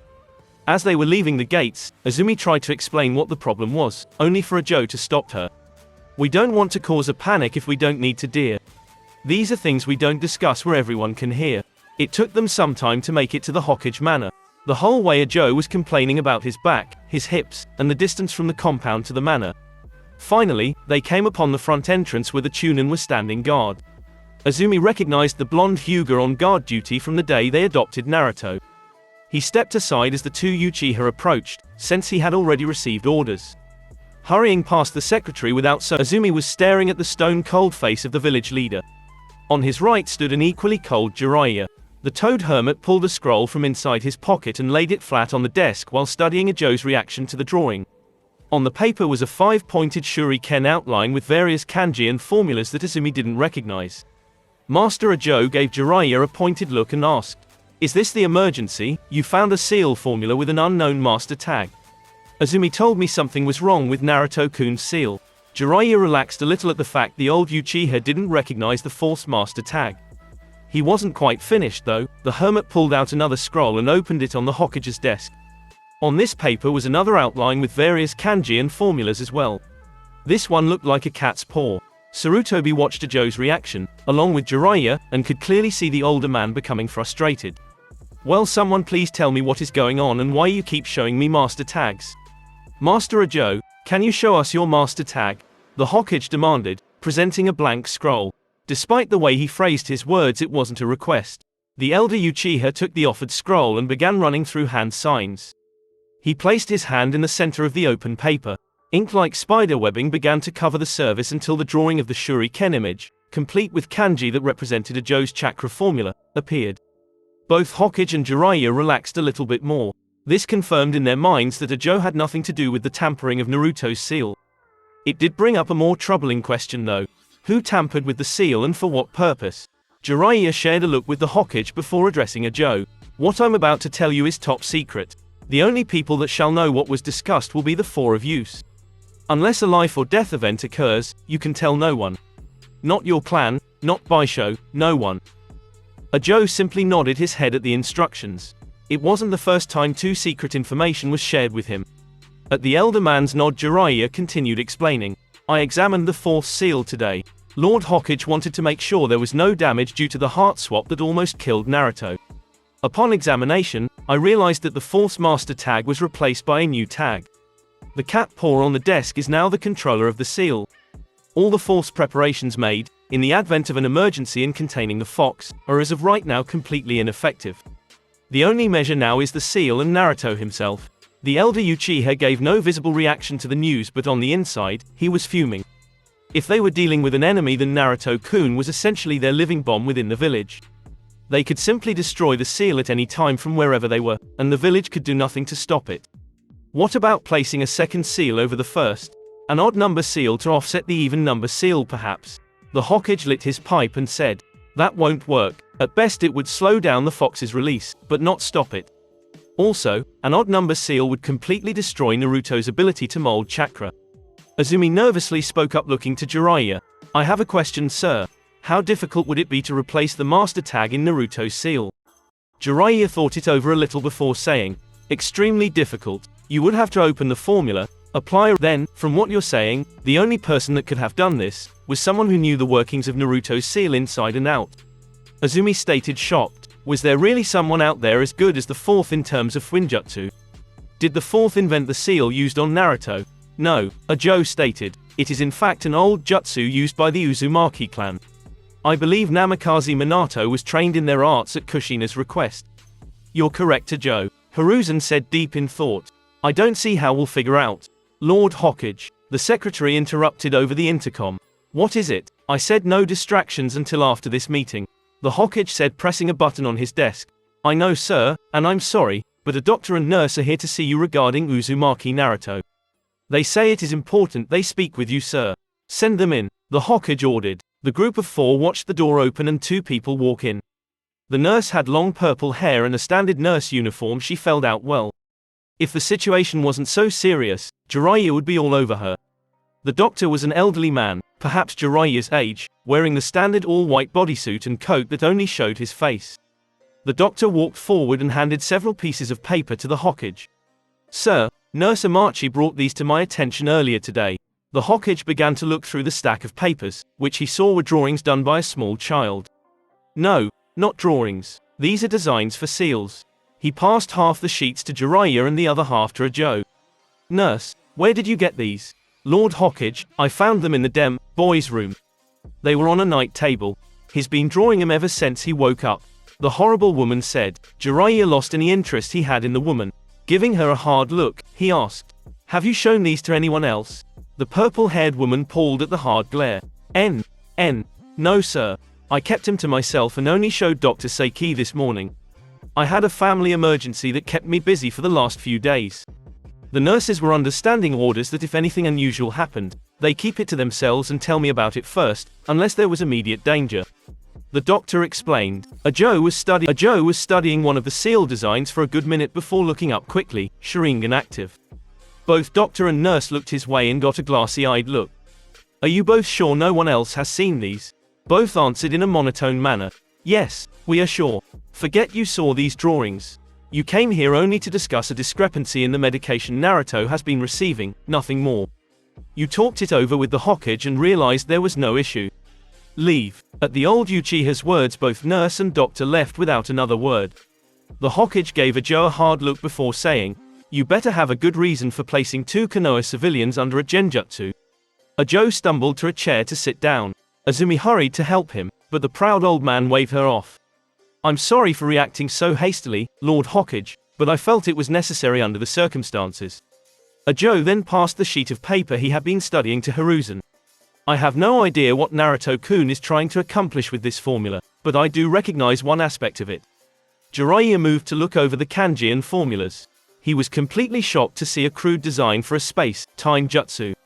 He recognized some of the fourth's work in the design. It was the perfect master tag in the middle of the paper that truly shocked him. Holy shit, that's Naruto's master tag. The Hokage didn't even bother reprimanding the Sannin for swearing in front of a child. He completely agreed with Jiraiya. Drawn on the paper, with perfect clarity, was the master tag they had discovered in the fourth seal. Uzumaki Naruto had taken control of Kyuubi's prison door. Azumi moved to look over the Hokage's shoulder as well and saw what had startled the grown-ups. What does it mean? Joe gave a single hard laugh. It means the Jinchuriki has absolutely control of the door that holds Kyuubi. If Naruto chose. Chapter 5. Making Friends. Naruto stood in his hospital room staring down at his new clothes. Azumi had returned with a bag from a local store, smiling happily. His sister explained he was all healed, and that she bought him a new outfit to celebrate his release. The redhead was wearing black shinobi-style sandals with ankle-white wraps, black pants that went just past his knees, a sleeveless dark brown shirt, and dark brown wrist wraps.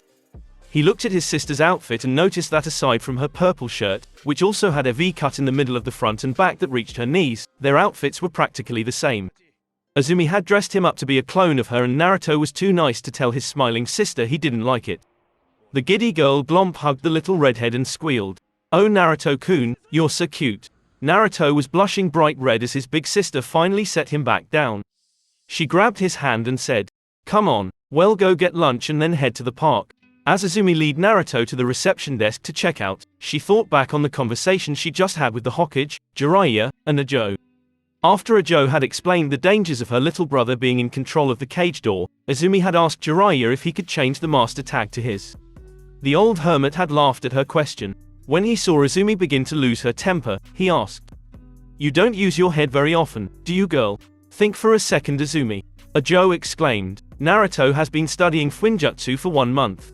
Do you really think, in that small amount of time, he figured out his master tag, discovered his status as a Jinchuriki, figured out the 4th Hokage's sealing technique, and how to safely remove one tag to place another without freeing the demon inside himself? There is more going." Hiruzen spoke next. Some ability your brother possesses, allowed this to happen. If Jiraiya were to place his tag inside the seal, then this unknown ability could just change the tag back to Naruto. Without more information we can't act. Going in blind could prove extremely disastrous for the village and Naruto. Azumi calmed down and asked, "Does this have anything to do with the Uzumaki clan?" "Possibly," Jiraiya stated uncertain. "I remember Tsunade telling me once about a chakra ability some Uzumaki possessed they called Insight. This ability could instinctively guide an Uzumaki in learning Fuinjutsu and chakra control techniques. Even so, it still required years of trial and error for even an Uzumaki gifted with Insight to become a Fuinjutsu master. It wasn't anything for them to improve on clan techniques, as long as they had the knowledge of what was going on in said technique. If Naruto possesses Insight, then it still wouldn't explain the unnatural way he gained knowledge of Fuinjutsu. There is no way he could have learned enough in a month to create a simple sealing tag, much less change out a master tag. It may even be possible Naruto is still unaware of his Jinchuriki status and what has happened. However, I don't think we should just ask him either, since doing so would reveal our concerns. If he truly doesn't know, then we shouldn't tell him just yet." Ajo straightened up in his chair a little. "If Naruto is in control of the door, then we could still suppress the fox with Genjutsu. Control Naruto when he begins pulling out too much of the fox's chakra and make him slam the cage shut. Are there any Uchiha strong enough to control the Kyuubi?" the 3rd Hokage asked sharply. Ajo quickly noticed the intense look on Hiruzen's face. "No, Lord Hokage, but that is irrelevant. We only need to control Naruto and make him stop pulling chakra from the seal. We can have an Uchiha with the knowledge and strength to control Naruto's mind around at all times. I will be assigning Kakashi Hitaki to look after Naruto when he can. When he is too busy, then the responsibility will fall to Kurenai Yuhi," Sarutobi stated with absolute authority. The message had been clear. Lord Hokage only wanted shinobi he trusted to oversee Naruto's protection, and he didn't trust the Uchiha. The meeting had broken up after that, and Azumi had gone to the store to purchase Naruto's new outfit. After checking out of the hospital, the 2 siblings walked down the street headed to lunch. Naruto held tight to Azumi's hand as, once again, he was met with hard glares from the villagers.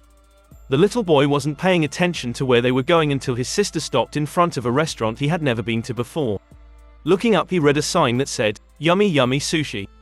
"Azumi, can we go get ramen again?" Naruto asked desperately. He had tried other restaurants before, but they would always refuse to serve him. Sometimes they would even physically throw him out the door. Noticing Naruto's stutter, something he rarely did when it was just the 2 of them, Azumi looked down into her brother's nervous face. "You have to eat other things besides ramen, Naruto. If you don't get better nutrition, you'll never grow to your full height. Then again, if you want to stay, little Naruto-chan, your whole life, go ahead." Naruto pouted at his sister calling him Chan. He knew he was smaller than other boys his age, but the Hokage assured him he would have a growth spurt eventually. Azumi hugged him again because of the cute pout and dragged him inside. Azumi's happy mode didn't last long as they approached the hostess. The 30-something woman looked at both children and rudely said in a snobbish voice, "Sorry, but we are packed full at the moment. Perhaps somewhere else can serve you." Naruto hid behind his sister's leg at the glare the woman sent him. It confused him, however, when the woman glared at Azumi with almost equal hatred. The little redhead understood why the woman hated him, but what could she possibly have against his older sister? Azumi wasn't confused by the hatred the woman had for her. She had been here a few times and had loved the food, but every time she came someone gave her a hard time because she was a Uchiha. Some people still hated the clan because of past transgressions that occurred during the Warring Clans period, and several people outright blamed them for the Kyuubi attack. This was the first time anyone tried to refuse her service, and she figured it was mainly because of Naruto's presence. The young girl was about to turn and simply leave, when a woman approached from the back tables. "Is there a problem here, Amari-san?" the woman asked. Azumi turned her attention on the new person and saw she was a Hyuga. The lady was dressed in a very lovely light pink kimono. It had white cuffs with the Hyuga clan symbol around them in a ring. The woman's dark blue hair was almost to her knees. Her forehead was unmarked, making her a member of the main branch family. It finally dawned on Azumi just who the woman was. The hostess turned to address the Hyuga, speaking in a much nicer tone. "No, Lady Hitomi, I was just informing these children that we don't have room to set them, and they should try somewhere else." Hitomi looked at all the empty tables around the restaurant. She then turned back to the hostess and said, "There is plenty of room at my table, Amari-san." Amari Oshita was a 39-year-old woman who had lost her only chance for a better life the day the Kyuubi attacked the village. Doi Haruno, the old rich pervert she had coddled up to, had been crushed by a large building, ending her chance at money. She hated the little red-headed monster that acted like an innocent child while hiding behind his sister's leg, and she hated the little Uchiha bitch that dared to walk the streets of the village her clan attacked. As far as Amari was concerned, the two little urchins should be killed on general principle. She had served the girl a time or two, just because she hadn't wanted trouble with the Uchiha clan, but she would be damned if she would serve the demon. "Lady Hyuga, I wouldn't want to disrupt you and your daughter's meal. I'm sure there is a place down the street with more room." Amari explained quickly in a nervous voice, trying once again to kick the children out. "Nonsense, there will be no trouble, I'm sure," Hitomi said, smiling pleasantly at the hostess. She then turned to the siblings, smiling. "If you two don't mind eating with us, that is." Azumi studied the woman closely and noticed her stomach was a little bigger than what she remembered from the few times spying her in the street. Obviously, she was several months pregnant. "I wouldn't want to impose on you and your family, Lady Hyuga," Azumi said, unsure. Amari seemed to smile brightly at this, until Hitomi said, "It's no bother really, and I'm sure Hinata would like a new friend." "Thank you, Lady Hyuga. Me and Naruto would be glad to dine with you and your daughter," Azumi said, smiling while giving a respectable bow. She then nudged Naruto in the shoulder. "What do we say, Naruto?" The little Uzumaki had been watching the events carefully. He was worried about meeting new people, but Lady Hyuga seemed nice. He hoped her daughter was nice too. Thank you, Lady Hyuga. He then bowed. Hitomi smiled down at the little boy that reminded her so much of Kushina. She missed her friend dearly, and it hurt thinking about the fact this boy would have probably addressed her as aunt if things had been different. She and Mikoto had both tried to adopt him after the Kyuubi attack, but politics had prevented either the Uchiha or Hyuga clan from adopting the Jinchuriki. Looking at Azumi, who was also smiling at Naruto, reminded her of the boy's dark origin. She would never hate the girl for something her father did, but the idea of someone she loved like a sister being violated in such a way brought up a powerful rage from within her chest. She was forced to suppress it for the children's sake. As both kids walked further into the restaurant, Hitomi rounded on the hostess with cold eyes that made the harlot tremble in fear. "If I ever see you treating the son of Kushina Uzumaki so poorly again, I'll kill you." Hitomi quickly placed her happy smile back on her face as she caught up with the two siblings and led him to the table. Upon arriving, Azumi saw a young girl with long bangs and a short haircut the same color as Lady Hyuga's. She was wearing a kimono like her mom's with a silver butterfly hair clip on the left side of her head. She looked nervously around herself, until she noticed her mom returning. Another Hyuga sat stocky at the table glaring at anyone who approached. He was wearing standard shinobi gear and had his headband tied around his forehead, signaling that he was of the side branch family. His short grey hair was slicked back, and he appeared to be a year or two older than Hitomi. "Any trouble, Ige-kun?" Hitomi asked the Hyuga Junin. "No, Lady Hitomi, no trouble." Taking notice of the two children with the Hyuga matriarch, he asked, "Who are these two? Allow me to introduce Uchiha Azumi and her little brother Uzumaki Naruto." "Children, this is my older brother Hyuga Ige and my daughter Hyuga Hinata," Hitomi said happily. She was really hoping that Naruto and Hinata could become as good of friends as her and Kushina had once been. Now if only Mikoto and Sasuke were here. The Hyuga matriarch thought sadly. Over the years Hitomi and Mikoto had grown apart. If Hitomi had to guess when they began to drift, then the answer would be the day they lost their sensei, Kimitada Ozaki. Mikoto, Hitomi, and Kushina has been one of the rarest Genin team formations, an all-kunoichi team. Ozaki sensei, who had been known for his womanizing ways, had complained excessively about being responsible for 3 young girls. It was believed that the third Hokage had named him sensei to teach the man a lesson about respecting kunoichi in general, not that he wasn't a good fit to teach the 3 girls. He had predominantly been an expert in taijutsu and genjutsu but was well-rounded in both ninjutsu and some fuinjutsu. Despite this ability, he was not a perverted peeping Tom, and had actually killed an enemy shinobi during the war, when he tried to ambush the 3 young kunoichi when they were bathing in a small pond. Whether the man was actually trying to peep or if he was just trying to kill 3 enemy kunoichi was irrelevant. The sheer amount of brutality Ozaki used to dispatch the fool to the next world was still discussed as a cautionary tale in the Hidden Stone to this day. Their beloved sensei fell in battle only 1 month before the end of the Third Great Shinobi War. Not long after all 3 kunoichi had made Junin, Mikoto last after maternity leave, they went on a mission with completely wrong intel. They were to take out an enemy supply route that was supposedly guarded by a small number of Stone Village Chunin. What they had found was an S-ranked enemy combatant known as Harder the Mountain Berserker. He was a stone Junin that specialized in earth jutsu and taijutsu, known for casually killing over 3,000 sand shinobi without breaking a sweat, or taking any damage. His armor of mountain jutsu was said to be an inhuman display of earth chakra formation. After all the stone Chunin were dead, it was just him and the 3-leaf Junin. The 3 kunoichi were on their last legs, and only Kushina's defensive techniques utilizing her adamantine sealing chains were keeping him alive. Ozaki sensei had not been far from his former students and had felt Kushina's overwhelming chakra's reaction to the battle, and knew the 3 were in a desperate struggle. He wasted no time in dispatching his assassination target, a corrupt businessman that was giving aid to Hidden Stone, and hurried to save his students.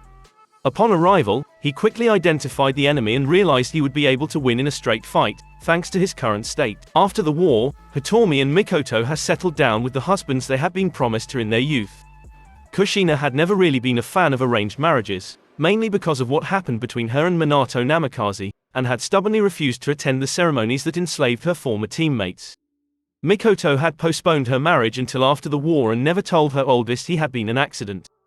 Kushina's stubborn refusal to be a bridesmaid had caused the rift that had formed after losing Ozaki sensei to grow bigger. Soon Mikoto became pregnant with her second child and all 3 kunoichi reconciled over drinks. Well, Mikoto didn't drink obviously, but she had fun watching her 2 friends get wasted. Kushina had apologized for not being more supportive of their marriages, and for not being a better surrogate aunt to Itachi, though it was probably the huge amount of alcohol she consumed that made the extremely stubborn woman so apologetic. Hitomi reasoned with herself that this was probably the night her friend was attacked by Uchiha Akari. Mikoto was forced to help Hitomi home because she couldn't handle alcohol like Kushina could. Not long afterwards, the Hyuga matriarch became pregnant with Hinata and the team gathered again to celebrate, this time at a tea shop. It had been fun forcing the Uzumaki kunoichi to have a formal lunch that she hated so much. She complained the whole time about the boring tea and dry rice cakes. Everything was going wonderful until the night Naruto himself was born and everything changed. After that horrible night, Mikoto had drifted away from Hitomi as the Uchiha clan took precedence, and the Hyuga matriarch was lost in her own grief to try and hold on to the past. Kushina's dubbed team badass kunoichi died the day the Fuinjutsu mistress left this world. The table they were setting at was only big enough for 4 people, but Hinata and Naruto were so small they sat on one side together. Ige Hyuga sat across from the younger kids and Hitomi next to her daughter. Azumi sat across from Lady Hyuga, next to her little brother. Both younger kids smiled shyly at one another but didn't say anything. Figuring this would never do, Hitomi asked the boy, "So, Naruto, I heard through village gossip that you have begun to study Fuinjutsu. Was that the reason you were in the hospital?" Hitomi remembered the first time Kushina had made an explosive tag. It had blown up right in her face and she had to spend the night in the hospital due to a concussion. If not for her chains protecting her, the Uzumaki would have taken her own head off. The Hyuga mother was curious if something similar had happened to Naruto. Azumi decided to answer for her brother, so he didn't say anything he wasn't supposed to. "No ma'am, Naruto had to give Sasuke bone marrow to save him from the damage done by a poison. He had an adverse effect from the anesthesia, so the Hokage ordered him to the hospital to be monitored." Hitomi was shocked by this for 2 reasons. The first was the fact someone had tried to kill little Sasuke. The second was that Naruto had been hospitalized for several days because of complications with anesthesia. Anyone that knew anything about the Uzumaki clan knew that poisons and toxins had little effect on them. The chances of Naruto having an allergy, or something similar, was not really possible. Looking towards her brother, she could see he was on the same page as her. Ige had a special rare ability of the Hyuga clan. He could activate the X-ray abilities of the Byakugan without activating the Dojutsu. When he did this, he didn't have 360 degrees of vision, but whatever was right in front of him was fully exposed. The only tell that he was doing this was a more defined iris, but Azumi wasn't that observant. Hitomi's older brother had an angry look in his eyes as he tapped out on the table silently in special Hyuga code. They exchanged their hearts. Hitomi felt her blood go cold. What in the hell was Mikoto thinking, jeopardizing Naruto in such a way? It must have been the damned Uchiha clan, if not then Hitomi was going to kill her former teammate. Looking across the table at Azumi, the Hyuga matriarch saw burning hot anger smoldering in her eyes, signaling that she was just as furious as Hitomi that Naruto had almost died to save Sasuke. Azumi, in an effort to change the subject and calm down, asked Hinata. "So, are you excited to be a big sister?" The little Hyuga blushed at being addressed and stuttered out. Why yes. It has already been discovered th that it's a GG girl. She's worse than Naruto, Azumi thought to herself. She smiled politely at the cute little girl and grabbed her menu. Deciding on a few rolls and a platter of sashimi, the table signaled the waiter to take their order. He was a middle-aged man and was happy to serve them. He smiled kindly at the little children and left them crayons and paper to draw. As they waited on their food, Hitomi regaled the children with tales about Kushina and Mikoto from the academy. She was just explaining a rather funny yet mean trick Kushina had pulled on their sensei when she noticed what Naruto was drawing. In front of the boy was a red-colored seal that looked extraordinarily complex and difficult. She was extremely surprised to see the neatly drawn kanji and formula but had no idea what it did. "That's very nice, Naruto. Does it do anything special?" Hitomi asked kindly. The small boy looked down at his paper. He had drawn the seal when Lady Hyuga had been talking about Lady Mikoto's failed attempt to impress her instructors with a difficult kunai trick, and completely forgot about it. It's a rough outline of ASS space-time TT technique. Azumi suppressed a groan. Her little brother had no sense of secrecy whatsoever. Both older Hyuga was smiling good naturally at Naruto, obviously thinking he was joking or playing a game. The girl decided to change the subject quickly before either grown-up figured out the Uzumaki wasn't kidding. "So Ige-san, have you been on any dangerous missions lately?" The next 10 minutes were taken up by the Hyuga Junin talking about a mission he just had in the land of tea. Apparently, there was supposedly a group of drug traffickers that had taken up shop somewhere along the coast, and the Hidden Leaf had been hired to take him out. The mission became more complicated than that though, when Ige discovered a slave trafficking ring instead. The Konoha shinobi were forced to abandon the drug traffickers to take out the more dangerous slavers. A task further complicated by the presence of minor Rouge Ninja. Azumi looked up just as their food arrived. She was grateful for the further distraction, saying, "Naruto, put your drawing up for now and eat your lunch. After this we're still going to the park." "Oh, the park. Would you mind if Hinata joined you?" Hitomi asked happily. She wanted her daughter to get out more and be sociable. "I'll probably head home as I'm getting tired, but Ige can go with you." "You don't mind, do you, brother?" As if I had a choice. Ige thought to himself. This wasn't a side branch and main branch thing. This was a big brother to a younger pregnant sister and loving uncle thing. "I would love to take my niece to the park." Azumi thought it over and couldn't really find a negative issue with the situation. Hinata could do with a friend as much as Naruto, and she appeared to be genuinely nice. "Well, if Hinata wants to come, I'm okay with it." Hinata began taping her fingers in front of her, hanging her head low. She really wanted to go play with Naruto, but she also didn't want to leave her mommy. Looking up at her uncle Ige, she saw him giving an encouraging smile. Azumi, Ige, and Hitomi watched amused as the two small children tried eating the sushi. One of the first pieces of sashimi Naruto tried was octopus. The sour face he made caused the two adults and one big sister to laugh out loud. Azumi helped him by handing over several pieces of salmon and tuna, her own two favorites. Her little brother seemed to have her taste in sashimi and soon they were ordering more. After watching Naruto put away several platters of fish and rolls, the two adult Hyuga became a little concerned about the bill. When the waiter returned with the check, Azumi just smiled devilishly and gave him her Baisho's wallet. "That's sweet of you, Azumi, but we could have paid for you and us." Hitomi explained kindly. Azumi smirked and explained, "Don't worry, Hitomi-sama, just say it's my older brother Baisho making up for not looking out for Naruto, like he should have." Ige snorted then coughed in his hand to cover it up.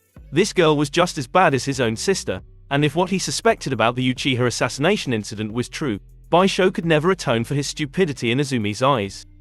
He addressed his niece and the redhead. "Let's get to the park. We might be able to visit the sweets shop later if you two kids behave." Outside the restaurant, Hitomi turned to Hinata and said, "You be good for your uncle, okay? I well am, mommy," the little girl said shyly, looking at Naruto and Azumi. Hitomi just sighed to herself sadly. She had been the same way when she was a kid, but Kushina had brought her out of her shell. Hinata really didn't have anyone her age to help with the shyness, but maybe Naruto could in a way. The woman said goodbye to her daughter while kissing the top of her head. On the way to the park, Azumi stopped at a small store and purchased a ball. Making it to the play area, the group saw that it was mostly empty today. Azumi sat down on a bench nearby while Ege disappeared to do some light training. He told his niece that he wouldn't be far should she need him. Hinata didn't mind as she was finally warming up to Azumi and Naruto. Both young children walked off to play catch with the large red ball. Naruto and Hinata got tired of passing the ball back and forth, so they began kicking it to see if they could get it past each other. Both children ran back and forth, laughing loudly, forgetting about their shyness as they played. Azumi watched them, smiling and, if honest with herself, getting bored. The large meal of sushi had begun to make her sleepy.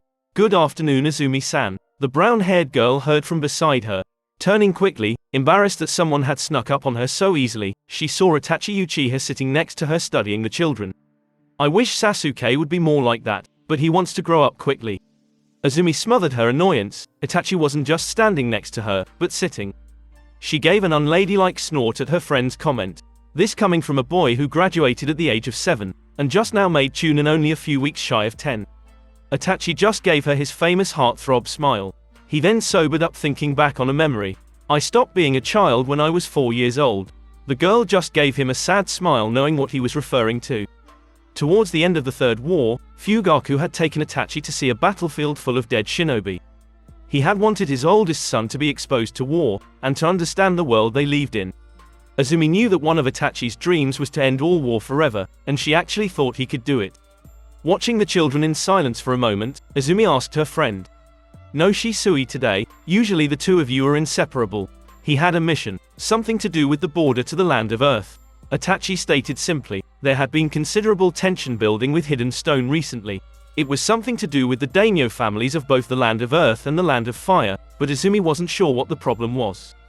There were rumors about an arranged marriage proposal that didn't make sense. There were no boys or girls of acceptable marrying age, in close proximity, in either family. Itachi watched Naruto, looking for signs of lingering damage. "I'm sorry for what happened to your brother Azumi." Azumi's happy mood turned sour quickly. "Naruto or Baisho?" she asked venomously. "I was unaware you still counted Baisho as your brother." Itachi reprimanded the girl in a deadpan voice. He knew she was just angrily at the whole situation, but she didn't have to take it out on him. Azumi rolled her eyes and muttered sorry. She then sighed and said, "I still consider the bastard my brother, even if I'll never trust him with Naruto again. For the record, I am sorry about Sasuke getting hurt and the death of your grandmother." Both Uchiha sat quietly on the bench for a second before Azumi gave Itachi a questioning look. "If you had been there, would you have allowed what happened to happen? Would you have allowed him to risk Naruto to save your little brother Sasuke?" The young shinobi sat up stiffly before saying with absolute certainty, "I would have done my duty to my village and nothing more. Putting Naruto-san at risk placed the whole village at risk. I would have searched for another way to save Sasuke." The Uchiha watched as Hinata managed to get the ball past Naruto. She smiled happily at her accomplishment as the redhead ran to retrieve the ball. He kicked it back hard, but the little Hyuga was already quite flexible and agile for her age, so she stopped it easy. "We still haven't caught him," Itachi said, allowing anger to slip into his voice. Azumi was already aware of this. The assassin managed to give Lady Mikoto the slip and was still believed to be around the village. Anbu was on high alert and the Uchiha police force had doubled the patrols in order to hopefully catch the bastard. If the man were really lucky, he could escape unharmed. If he was just lucky, then the Anbu would be the ones to catch him. If the Uchiha caught him, they planned to make an example out of the enemy ninja, and if Azumi or Itachi caught him, he would be begging for the Uchiha to save him. Azumi watched a little proud as her baby brother finally managed to get the ball past Hinata. She quickly ran smiling into the woods to get it. Itachi activated his Sharingan to keep an eye on the girl and saw the red ball bounce off the back of another child's head. The kid looked to be about 6 or 7 and wasn't happy about being hit. His two friends stood on either side of him as Hinata approached. Hearing a growl from beside him, Itachi turned to see Azumi staring off into the woods with her own Sharingan activated. He was startled to see the single-tone red eye in his friend's face and asked, "Since when could you use Sharingan?" Ever since I heard Naruto was going to be okay, the angry girl said, standing up. She was about to go help Hinata when Itachi grabbed her arm. She looked down at him questioningly with a scowl on her pretty face. I know you want to protect her and Naruto, Itachi said with a nod in her brother's direction. Azumi looked up to see Naruto running towards the woods to see what was keeping his friend. Itachi continued, but some lessons can't be taught kindly. They are both going to be shinobi one day and must learn to handle their own problems. Azumi relaxed a little but still seemed tense. Itachi placated her more. The most that will happen is a black eye or two. This is one of the safest ways for both to learn this lesson. Azumi huffed and sat back down, keeping an eye on her little brother and his friend. She hated to admit it, but Itachi was right, annoyingly so, even if she didn't like it. Naruto ran as fast as he could towards the woods, smiling. This was one of the happiest days he could ever remember. He had never had a friend his own age before, and Hinata-chun was great. As he began to walk into the trees, he heard his friend sniffling. Thinking she may have tripped and hurt herself, Naruto moved a little quicker. I'm SSS sorry, the BBB ball HH hit YYU. Naruto heard his friend say in a scared voice. What do you guys think? Do you think the little Hyuga princess is sorry? Maybe we should make sure she's sorry, so she doesn't think it's okay to go around hitting peasants like us. Naruto heard an older boy sneer. Busting out of the trees and into a small clearing, the redhead saw 3 older boys standing around Hinata menacingly. The one in the middle was holding their red ball and standing too close to his friend for Naruto's liking. Without thinking, the Uzumaki heir placed himself in front of the smaller girl. What do you want? The leader of the little gang laughed cruelly at Naruto's stutter. Well, look what we got here, guys. It's the little princess's bodyguard. Oh, I'm so scared. I wonder which one of you babies will piss yourselves first. Both of the bullies' sidekicks laughed at their leader's joke. The mean kid still holding the ball shifted it to one hand and said angrily. This came out of the trees and clocked me hard in the back of the head. I want you, and that spoiled brat behind you, to get down on your hands and knees and beg for forgiveness. That's what I want, you little waste of space. I'm the 001WW who kicked the BBB ball. Hinata-chan DD didn't HH have an anything TT to do WW with it. Naruto explained, trying to sound as tough as he could. The truth was, he didn't want to get into a fight with this boy. May WEPP please HH have a BB ball back. Get down on your hands and knees and beg me to give it back, you little brat. The boy said, spitting each word into the smaller boy's face. Naruto was too nervous to really move, so did nothing. A little voice in the back of his head was telling him to take Hinata and run, and another was telling him to kick the older boy in the nuts. It dawned on Naruto that the second small voice sounded oddly like an older woman with a high-pitched voice. Cough Kushina cough. What, you need help getting on your knees? The bully said in a low growl. One of his friends realized this might be going too far and walked forward. Daichi, enough, just give the idiot back the ball. You want some of this to Aoki? The no-named Daichi spat at his friend. He then turned back to Naruto when Aoki backed off. If you don't want to get on your knees, then I'll make you. Daichi took a step towards Naruto with his right arm raised to strike. Naruto instinctively took a step into the larger boy's guard and brought his left forearm up to block. Daichi's face registered shock as Naruto effortlessly stopped his swing. It was like he did it every day. The little redhead then brought his right fist up in an uppercut, aimed at the bully's abdomen. Kajoro smiled at their charges, playing with the other children. The children often did this with the orphans of their own village.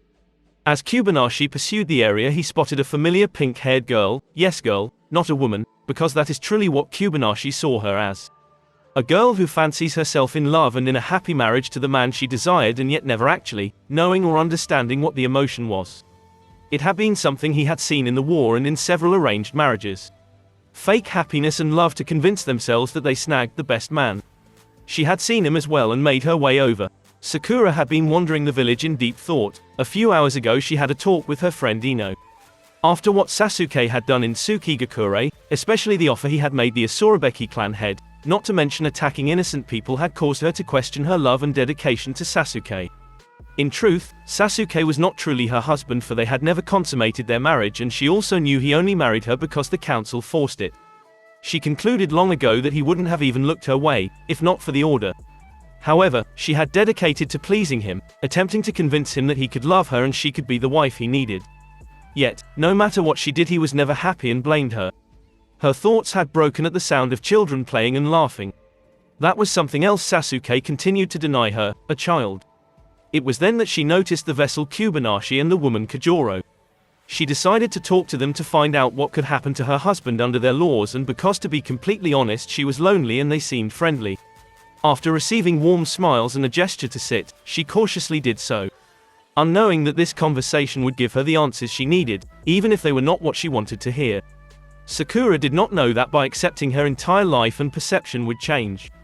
The moment the older boy took a threatening step towards Naruto, Itachi and Azumi had begun moving to intercede before the redhead took too many blows. The moment the small Uzumaki blocked the attack, though, they both panicked and ran faster.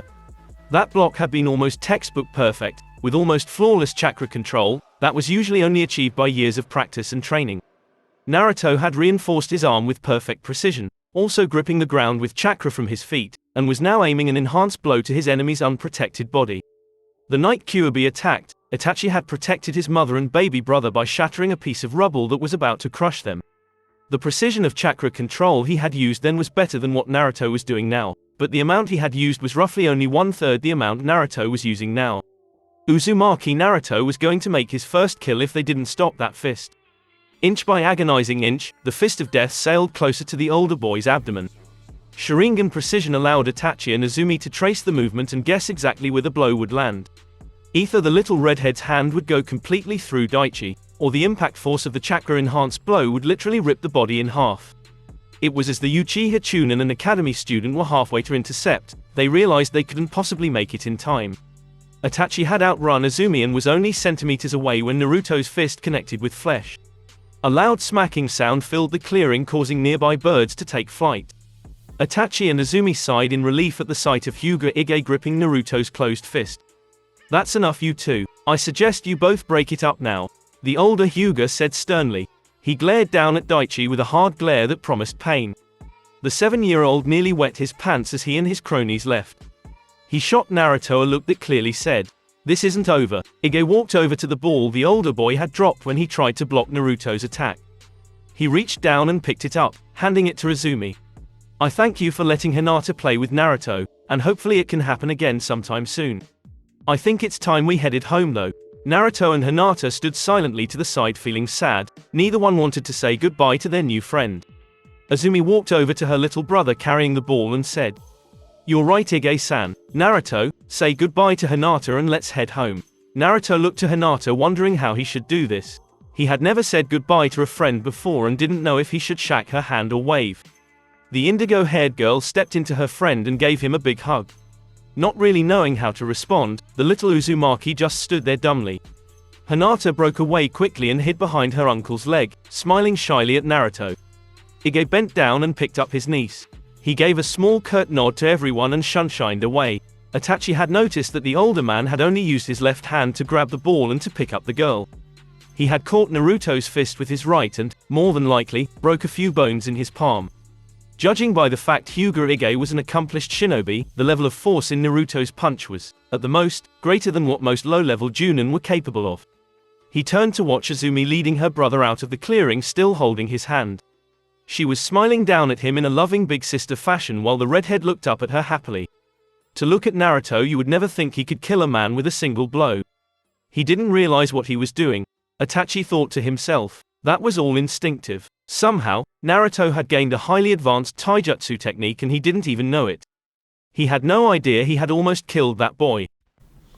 Anyway, I hope you enjoyed it. Please take care, stay safe. This was the King of Weebs. Don't forget to like, share, and subscribe. And there won't be a like goal for this video, but let's try to aim for 100 likes. And don't forget to follow the creator. Links in the description below. And go support the creator. Anyways, Madakani are all dismissed. This was the King of Weebs, and peace.